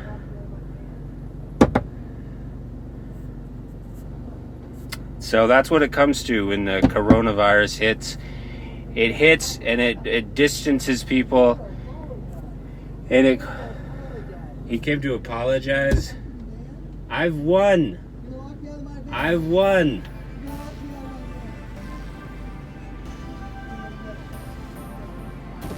It's in the middle. I came to apologize, and you're gonna lock me out of my own van. It's coronavirus. It's every man for themselves. I won. I just kicked you out. You can't kick me out. I won. Yeah, that I don't know if you want to see the or the elevator elevator sketch. Yeah. I'm really proud of that one. My friend Matthew Wallen, he directed it and edited it, and we did a lot of improv, and the improv troupe that I was doing was called Acid Picnic. That was just the only thing we've made is that one, but that was us just being like, let's make something, and I was really happy with how it turned out. Yeah, that one's great. Is that the second link in the chat? Yeah. Do you want to pull that up, Aaron? Yeah. Aaron's going to be the only one that gets to fully enjoy the experience. Right. Oh, y'all couldn't hear that at all? I mean, a little bit. It was just like, it would be better if we played it clean so our audience could be like, oh yeah. Because you were laughing, and I was like, fuck, I'm missing something. I thought there was some.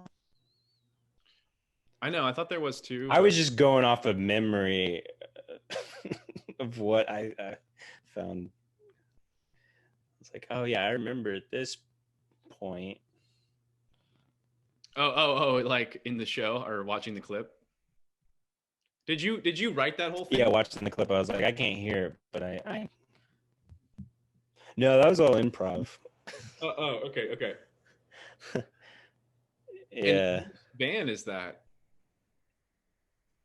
Oh, that's my buddy Grant, the guy in the van. Yeah, we kind of we were just riffing. We were like, what if we were, social media influencers, and Yeah. that's kind of an easy one to. But yeah, we were like, oh, we could just from our van, and then COVID, we had been talking about that, and then COVID was just starting like to be a thing, and we were still hanging out, but this was before everything really went, before we knew how serious it was. Right. Which, yeah, I'd love to do more of those. We tried to do a couple, but Share computer. Oh, here it is. Okay, let's see how this sounds. All right, we are sharing elevator video. All right, y'all ready? Let's do it.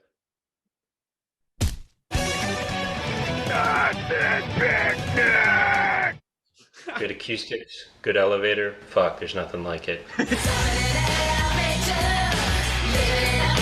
Elevators. We all know what they are, but do we know where the music in them comes from? I'm an elevator musician. Elevator music has a real calming effect on me. Elevators ain't for rap. Some reach the top,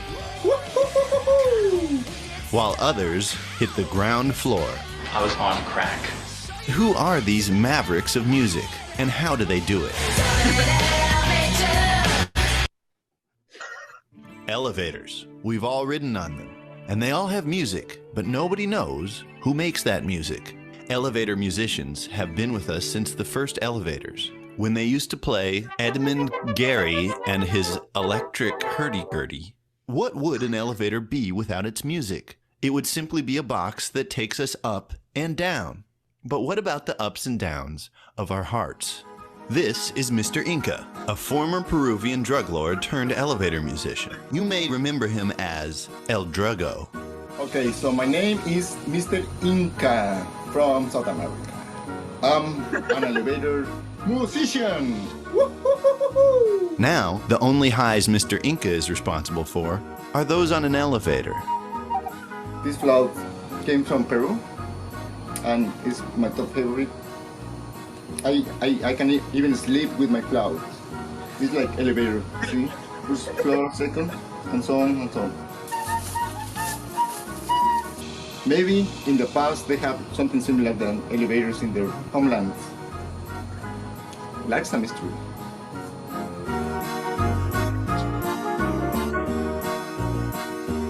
But what colors are these?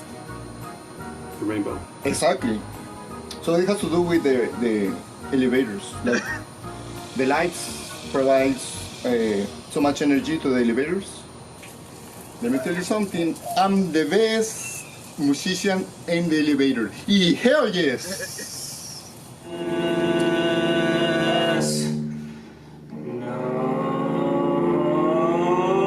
No!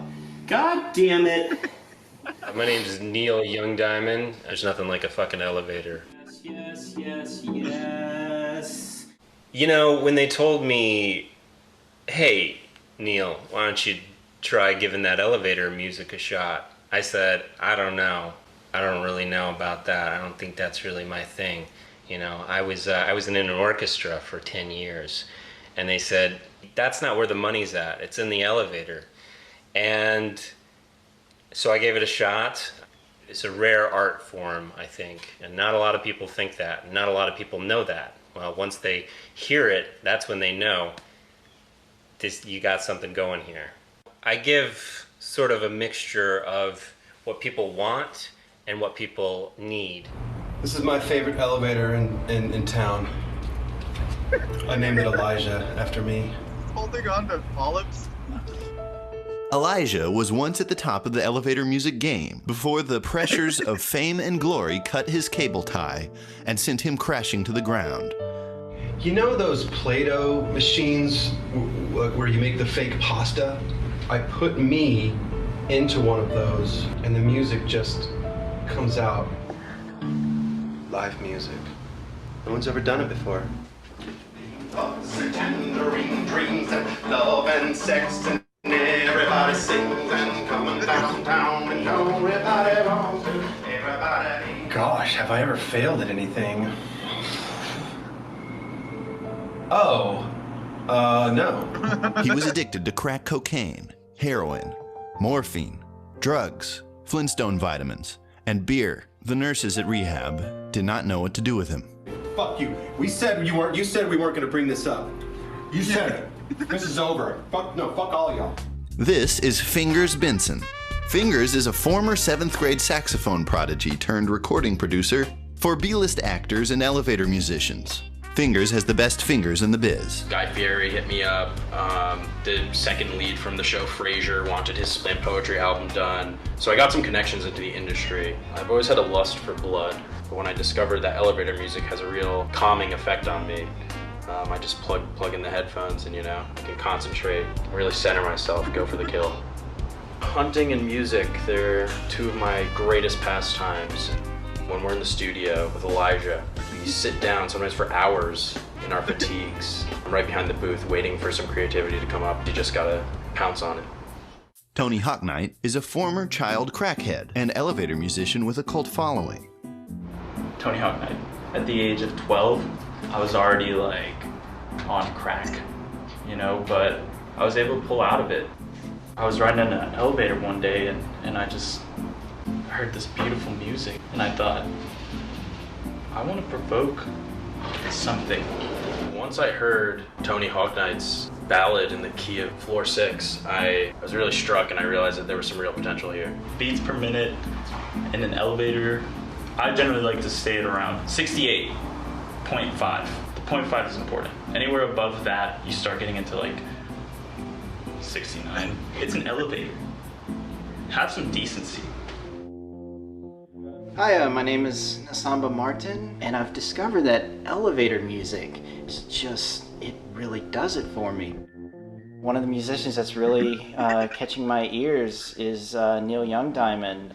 I turn up the record player and oh wow. The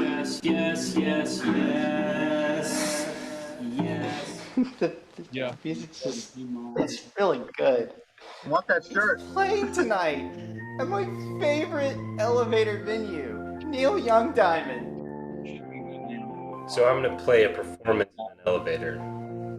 I expect there to be a lot of people at this show. I've been advertising it for about 4 months now. It's a pretty big deal. Even if you're outside, you're going to hear the music and you're going to say, oh, that sounds really nice and lovely. And I think they'll talk to their friends about it and they say, well, I was there, I was standing outside, I didn't get in, but I heard it and it was lovely and I wouldn't trade that for the world. I called in sick that day or I traveled out of state. I'll have a couple of those people, I'd imagine. Dear Neil, I love you so much. What is your favorite music? Is elevator music your favorite kind of music? I love cellos. What do you do for fun? That's what I want to know. Love, Neil. I'm sorry you guys are here, so just so you know it's live. Love you, Neil. It's Lil Lip. I elevate rap. Lil Lip, elevate, Lil. What's up? It's Lil Lip. And my elevator music. Lil Lip. I thought, what can I do to go up? Then it hit me. Elevators. It used to be Lil Diagonal when I was on escalators. We not going diagonal no more. It's Lil Lip. Cause we going up. I'm gonna tell you how it is, you know what I'm saying? Is horizontal even a word? The rivalry between Tony and Elijah could not be huger. This is going to be as tense as an elevator cable. Elijah, he's big elevator guy. He knows how to get the crowd going, I guess, but there's no room for his antics. Are we ever gonna collaborate over my dead body? Would I ever collaborate with Tony? Yeah. Desperate to return to the top of the elevator music scene, Tony and Elijah set aside their differences and agree to collaborate in a session led by Fingers Benson. This is the project. What kind of project? We're making elevator music. Elevator music. That's a good one. Such as it is in the elevator world, Tony and Elijah had a falling out after demanding that Fingers decide which is the better musician. These are the ups and downs of the elevator music business.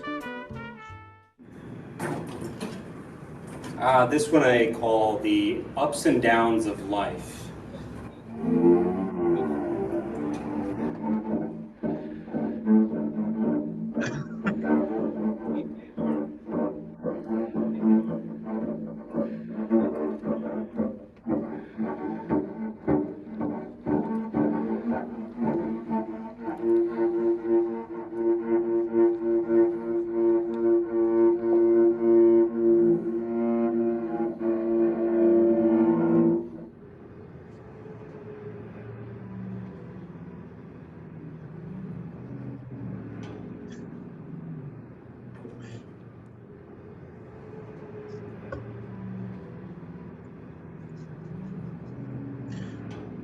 Awesome.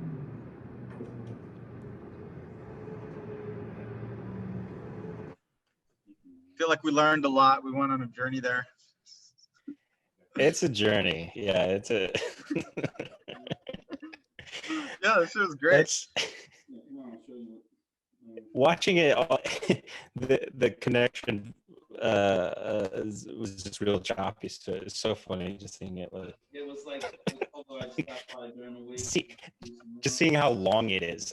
Yeah. The choppiness. I'm like, oh my god, this is a full-on documentary here. Yeah, y'all went. Yeah. There's drama. There's characters. Ups and downs of elevator musicians. Yeah. Yep. A lot of the lines are just so. It's almost like you give no real they're just delivered so dryly. You might not even catch them. You're like, oh wait, he just said that. The ups and downs of elevator. Yeah. Where did Jesse go? He's gone. Shit. Let's check out his paintings. I think your videos killed him. I think he did. He was like, "This is it's too funny." It's just too funny. Yeah. I'm just checking out his art. It's incredible. Every time I see it, I just am blown away by it. Yeah. He really likes burgers. It makes me hungry, to be honest. Yeah. I know. I had a burger yesterday, and it was really good. Hatch green chili burger from Whataburger. Oh. I recommend it. I think I did have that one. Did I have that one? Yeah. I had a Hop Dottie. I had to buy my room, or I didn't have to, but I bought my roommate burgers for his birthday. And so we went to Hop Dottie, and I had a mushroom burger, a magic mushroom burger. It was not. I think I've had that one there. Yeah. The mushrooms were not magic. I was a little upset. But what are you gonna do? Yeah, that's false advertising. Yeah. All right. That's like, don't get my hopes up. Yeah. The fuck, dude. Are you still in Austin? Yeah. Mm-hmm. Nice. Yeah, I'm over here on the east side, just trying to stay lit. Yeah. Keep it 100. Keep it 100. Yeah, I've been making tons of beats. Like I said, I've been working the past few days. I've been working on a music video for a track I just put out. So I'm just trying to, just trying to finish it. I'm so sorry, you guys. my plumber was here, and it was just like it seemed like it was very chaotic. And sorry. This is a new low, Jesse. Your plumber. I know the plumber. I know. Yeah, right. Seriously, our kitchen sink has been hurting really bad. So, you gotta take it. Yeah, no, you gotta take care of that. You can't take you. Dylan has some compassion. Oh yeah, I know how it is. Real life is there, and it matters. I think that's kind of the theme. Is like New York, real life happens, but not.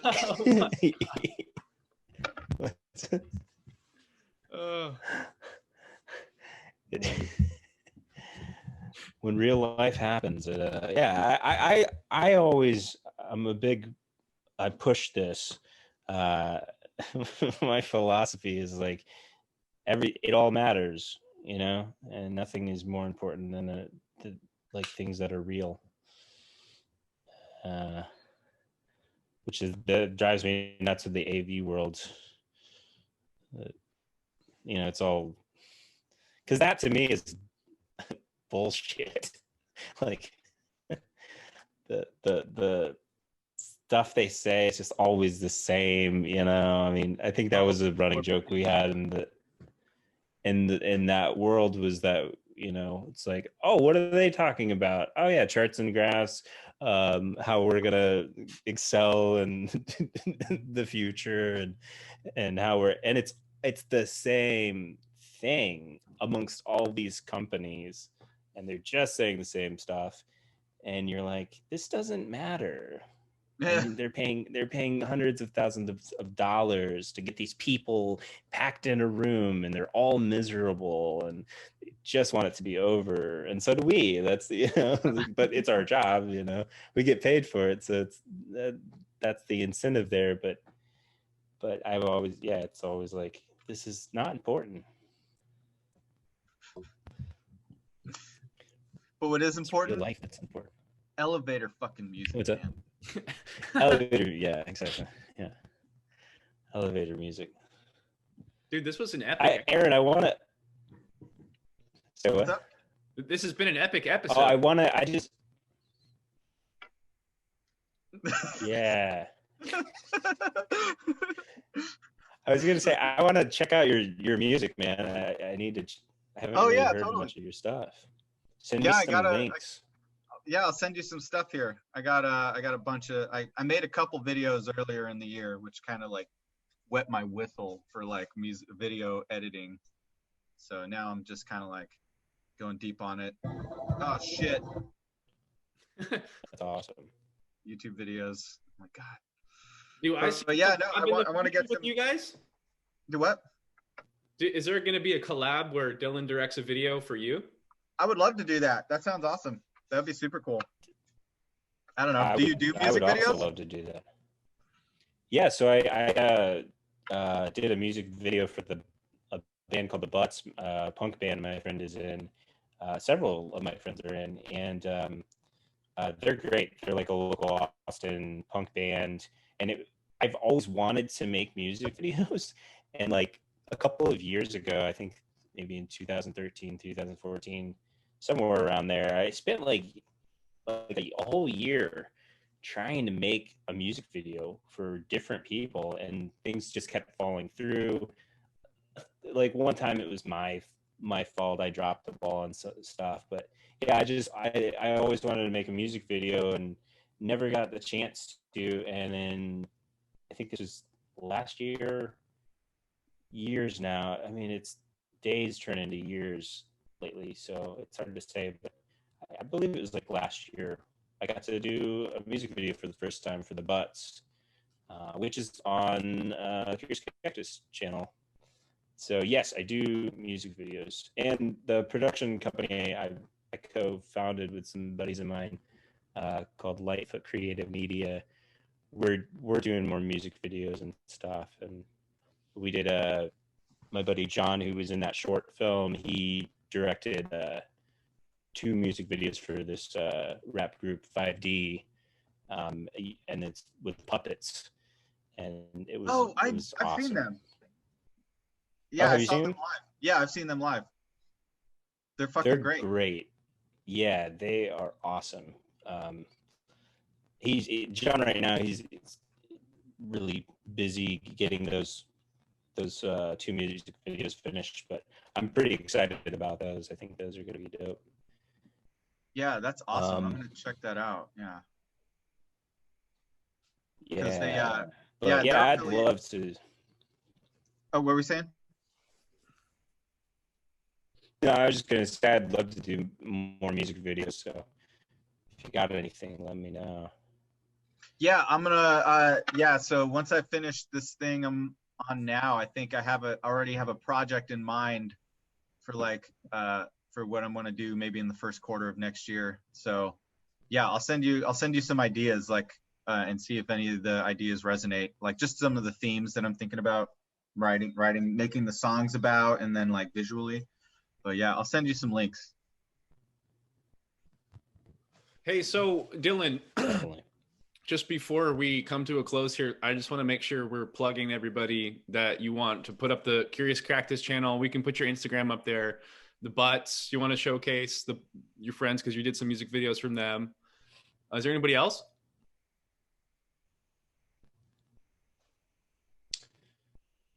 I'm drawing a blank. My book, I'm Pain and Repetition, which I released last year, which was my first time. I self-published it. But yeah, that's kind of, yeah. I can throw you my I almost said Twitch. I do have a Twitch, but I don't really do much on it. But my Twitter, I'm doing more of that, and Instagram these days. Okay. And the book is available on Amazon? It is. I'd like for it. Hopefully, I'll get it on Barnes and Noble, but yeah, for now, it's just on Amazon. Okay. Can you send a link to that in the chat too? Yeah, definitely. Yeah, and if I can just say real quick, just more of a just pitch Curious Cactus in a better way. I feel like I rambled a little bit, but essentially, the thing that we're trying to do with Curious Cactus is build a community of sort of like-minded individuals and also people from all walks of life, but giving them sort of what you guys are doing, just a platform to be able to tell stories and from all levels of filmmaking. We got all sorts of different stuff up there, and we hope to have more. So if anybody is interested in showing their work on our channel, I would love to talk to you all, and I'd love to collab with you guys as well on that, because I really like what you guys are doing. And yeah, I love that idea. I'll send you some stuff. Yeah, I want to collab and put some videos up there. I think that's a great idea. Nice. Hell yeah, dude. Awesome. We're going to be bigger than Netflix. That's what I've been saying. Bigger than Netflix. Dude, I believe it. It's possible. It's definitely possible. I say it kind of joking that, it is such a lofty goal, but yeah, that's where I see it. I just want more opportunities for people that, independent artists who might not get a chance normally to tell a story. That was my thing. I do a lot of producing as well, and so I help people make shorts and films and stuff, and I really like that. But one of the aspects of doing that and why I like it is giving people opportunity to tell a story. When film is a lot of times it's really expensive, nobody can afford it, and so oftentimes it'll be like, it's just against a budget and they don't have the resources. So eventually I'd like to have basically a hub where people can come and make their stuff if they got an idea. And so. Dude, I could see like user-based content becoming bigger than Netflix, and like it would kind of be like a YouTube, but there'd be a little bit of a filter and be like, okay, this kind of lands on like this channel, you know, but like giving all these different artists opportunities to showcase their work. And then like you find guys that are like putting out stuff that like is consistent, and you're like, I like this style. I want to see what their next move is going to be, their next show. I mean, that's really, really powerful. I think honestly, you could be bigger than Netflix if you roll with the punches and like how everything's changing so fast, you know?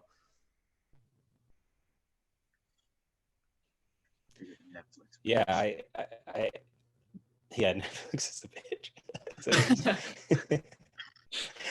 I want, by the way, yeah, I want that is. You should put that on that T-shirt of your face that you had in that. You want that shirt? Yeah. Probably get that shirt.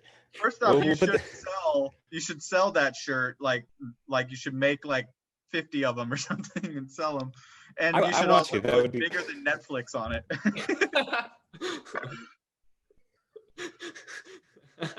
Just my own egos, having my face on shirts. I don't know if that's a good idea, but I love it. I don't know if it's a good idea, but I love it. Follow your love, man. Yeah. Follow my passions. Yeah. That is kind of the thing. Yeah, it eventually came to a point where the thing with YouTube, you know, it's more vlog kind of style, and we want to be able to like tell narrative stories, but like more of an independent route. And also another goal that I hope will be part of it, and it's always in the back of my mind, is how do we give artists money? How do they get paid for their work? Because a lot of time they go with something like Netflix or like these bigger studios, and they don't get a lot of money for their work. Mm-hmm. Like it's all just for Netflix. So how to pay back artists for their hard work and their stories, because people should be paid way more for their art, and especially independent artists. Oh yeah, absolutely. Like you guys should be rich. You guys are awesome. Like Jesse has on air, and sorry. Jesse's rich. Yeah. No, never. No, I think crypto also offers a lot of opportunities there, and I think that's something that I want to explore over this next year, especially in terms of like taking out, borrowing money for art and stuff like that in ways that are a lot healthier than like, say, taking out a loan from a bank, which is like fucking sketchy, and the interest rates, and they're all just designed to screw you. But there's definitely a lot of ways that you can like create money, like, using some of the decentralized finance apps that I've been learning about on there. It seems like teaching people how to use those and learning how to use those to finance projects seems like something that's really exciting. The interest rates are really low, and you can stake the money that you put in, like as collateral, can actually generate its own interest, which then lowers the amount that you're actually paying on your loan. So it's like, I think there's a lot of possibilities for that, for being able to self-fund, and then things like Brave browser offering like a basic attention. So it's like not about necessarily like whose ass you can kiss, but about who's your audience. Do you have an audience that cares and wants to see what you're doing?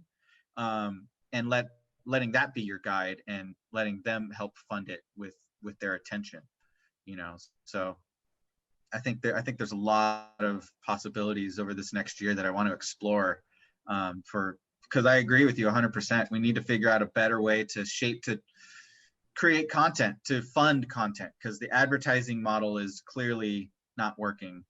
It's creating more problems than it's solving. And nobody likes ads. No, we don't. And it's the reason why there are documentaries like the Social Dilemma and stuff. Like, it's all because of fucking advertising. And dude, there's got to be a better way, a better model.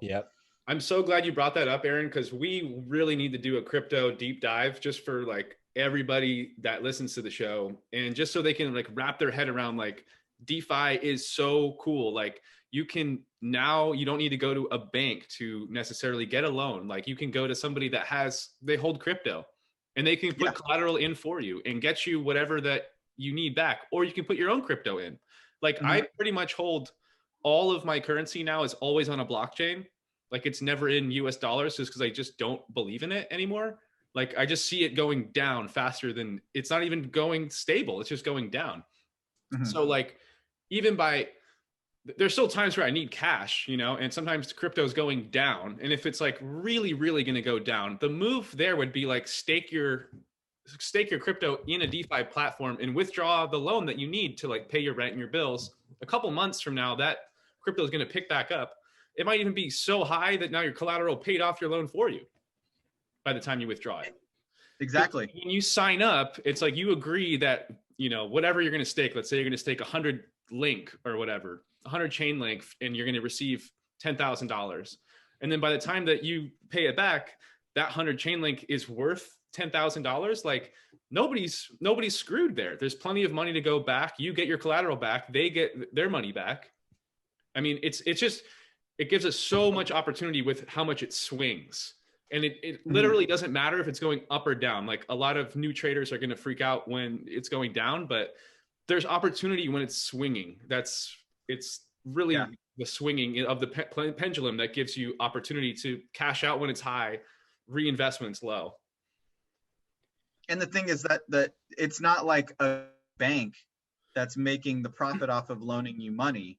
It's everybody. Like everybody has this, you know, like if you stake Bitcoin, for instance, it's everybody who also has Bitcoin in this system of lending and staking it, you know, gets a piece of that. So it's like everyone who puts a piece of Bitcoin in there gets a portion of that interest that is paid, you know? So it's like we all like, it's kind of just, what if we were all the bank, you know, and we all just kind of like had a fund that anyone could borrow from, and anyone who contributes to that fund gets a little bit out, which is ideally what a bank would sort of does. You know, they give you interest for having money in their you know, for letting them use your money. We took this show and we started doing something like that with this show. Like we get Dylan on here and he's like, okay, I want $1,000 to make my next whatever mini series.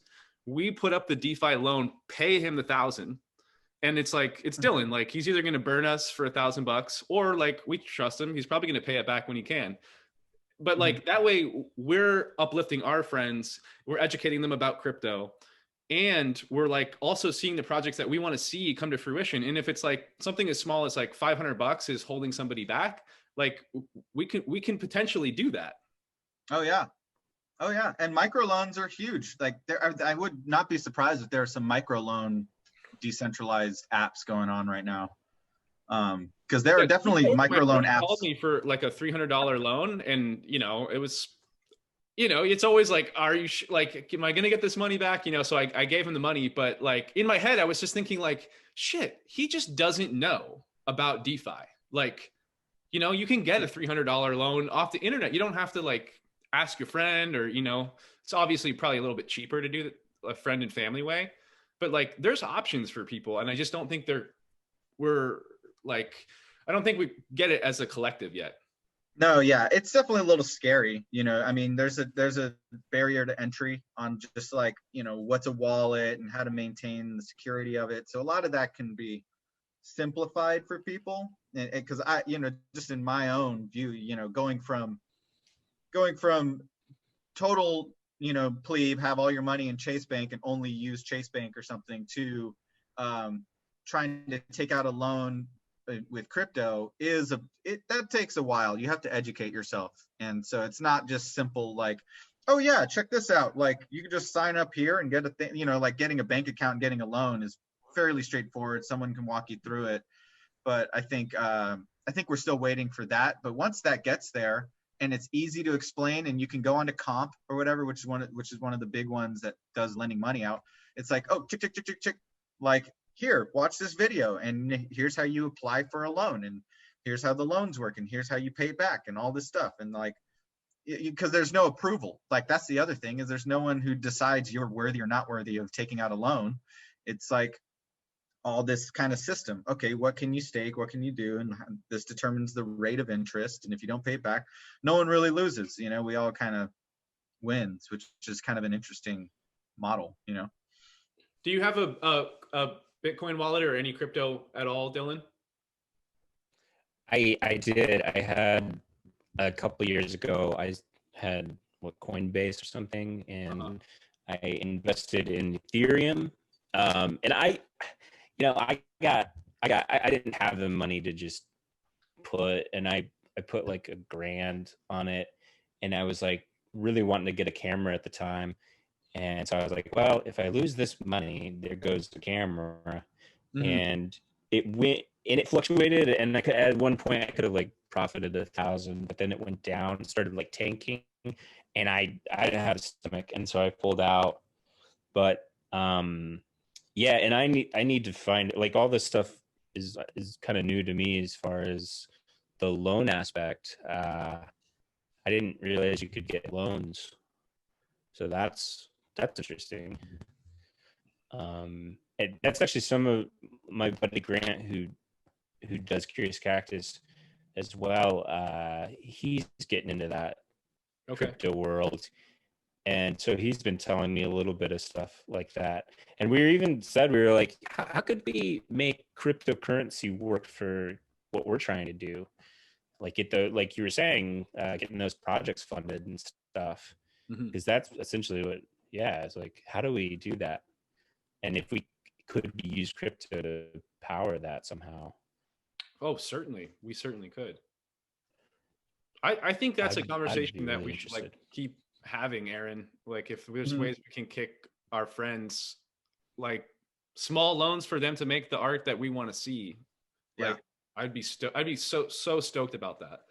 And it's like feels like kind of like I never like to be like on stage, you know. I always like to be a little bit behind the scenes, but always had like a hand in the show. So it's like when somebody's making a piece, like you just want to see them make it, but there's a part of me that gets like a lot of joy. That's like, you know, there was something that I could have like helped in, you know, help this person make this faster or something. Like, you know, even when I've seen my friends play shows and it's like, I just did the lighting, like there's a part of me that's like, all right, cool. There's people appreciating the way that the lights are hitting and stuff. And it's like, no one knows that I was the lighting guy, but like, you know, just like no one has to know that we're the funder, but like when the artist will know, and that's what I think is going to like kick it back to us ultimately, you know, because then the artist is going to be like, I did this, here's my new thing. And the reason I got it was a DeFi loan through Jesse and Aaron off Pirate Utopia.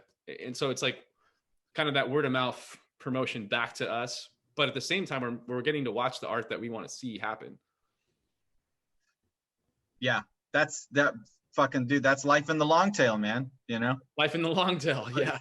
Yeah, that's what it's about, I think. And that's what Pirate Utopia is ultimately about. You know, that's the concept, is like, you know, we're the people who don't have the normal ways to go, the normal channels, you know, like and there's a lot of artists out there. I mean, obviously there's more independent artists now than there ever have been, but there can be even more. And I think, yeah, it's like, oh yeah, we have this whole little ecosystem of like-minded people, and you know, and we all can make enough to survive and live a good life, and then also make the art we want, and we don't need to worry about appealing to the mass market, you know.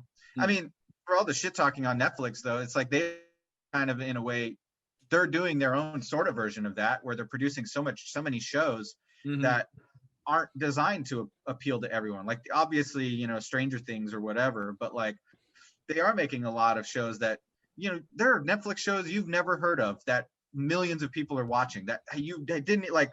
Every time I'm blown away. I'm like, that's a fucking TV show on Netflix. Like, yeah. And I think there's a similar thing where it's like, I'm constantly on YouTube and on Instagram finding these people with huge followings that I've never heard of. And I think that's the dream. It's just, you just want to be someone with a following of people who care about what you make, that you can serve, and it's not about, has everyone heard of you? It's about the important people who have heard of you, and they will support you. And you create that circular flow where it's like, and you support them, like, oh, this person contributed to my movie, and now I'm contributing to their album or their painting or their, you know, art show or whatever. And it's like, cool, that, you know, that's the way it works. We just all keep each other afloat. That's what I'm interested in seeing, the aspect of the community of artists and how to make that work. Because a lot of people talk about that. It's like, how do we make a community, and everybody wants to, but I haven't seen it really successful one other than these big ones like YouTube and Instagram, and you know, that in a way that is a community of artists, but it's so big that a lot of people get lost in the shuffle, you know, and especially if it's like, if they got one thing that they put out or maybe just a few things, but you know, I'll stumble across it and I'll be like, this is great. Like, if I hadn't somehow stumbled across it, like this is like a masterpiece to me. So it's like, how do you get those people in a room together and have just a community of that, and just basically show more people. That's where we're going, man. Dude, thank you for boarding the ship, Dylan. Yeah. All right, Captain, wherever you're heading, man. Yeah. We'll definitely have to do some sharing and stuff. To set sail. Walk the plank. Yo, so we're gonna have Dylan back. Well, Dylan you'll be back on the show, I'm sure, before long. I'd love to be. Oh yeah. I'd love to be back. Yeah, seriously, anytime. You guys are awesome. This was really fun. I enjoyed it a lot. Hell yeah, dude. Thank you so much for coming. Like, really appreciate it. Badass, man. Yeah, we'll talk soon. Yeah, let's make the dream, because that's what this year has taught me, is that it's all gone haywire. So we might as well dream big and actually do what we want, we dream of. We should do what we dream of. So it's exciting to see what you guys are doing and that you're actually doing it. It inspires me. Dude, same so thank here. Much love. We love you. Much love. Dylan. Love ya. All right, I'm gonna end.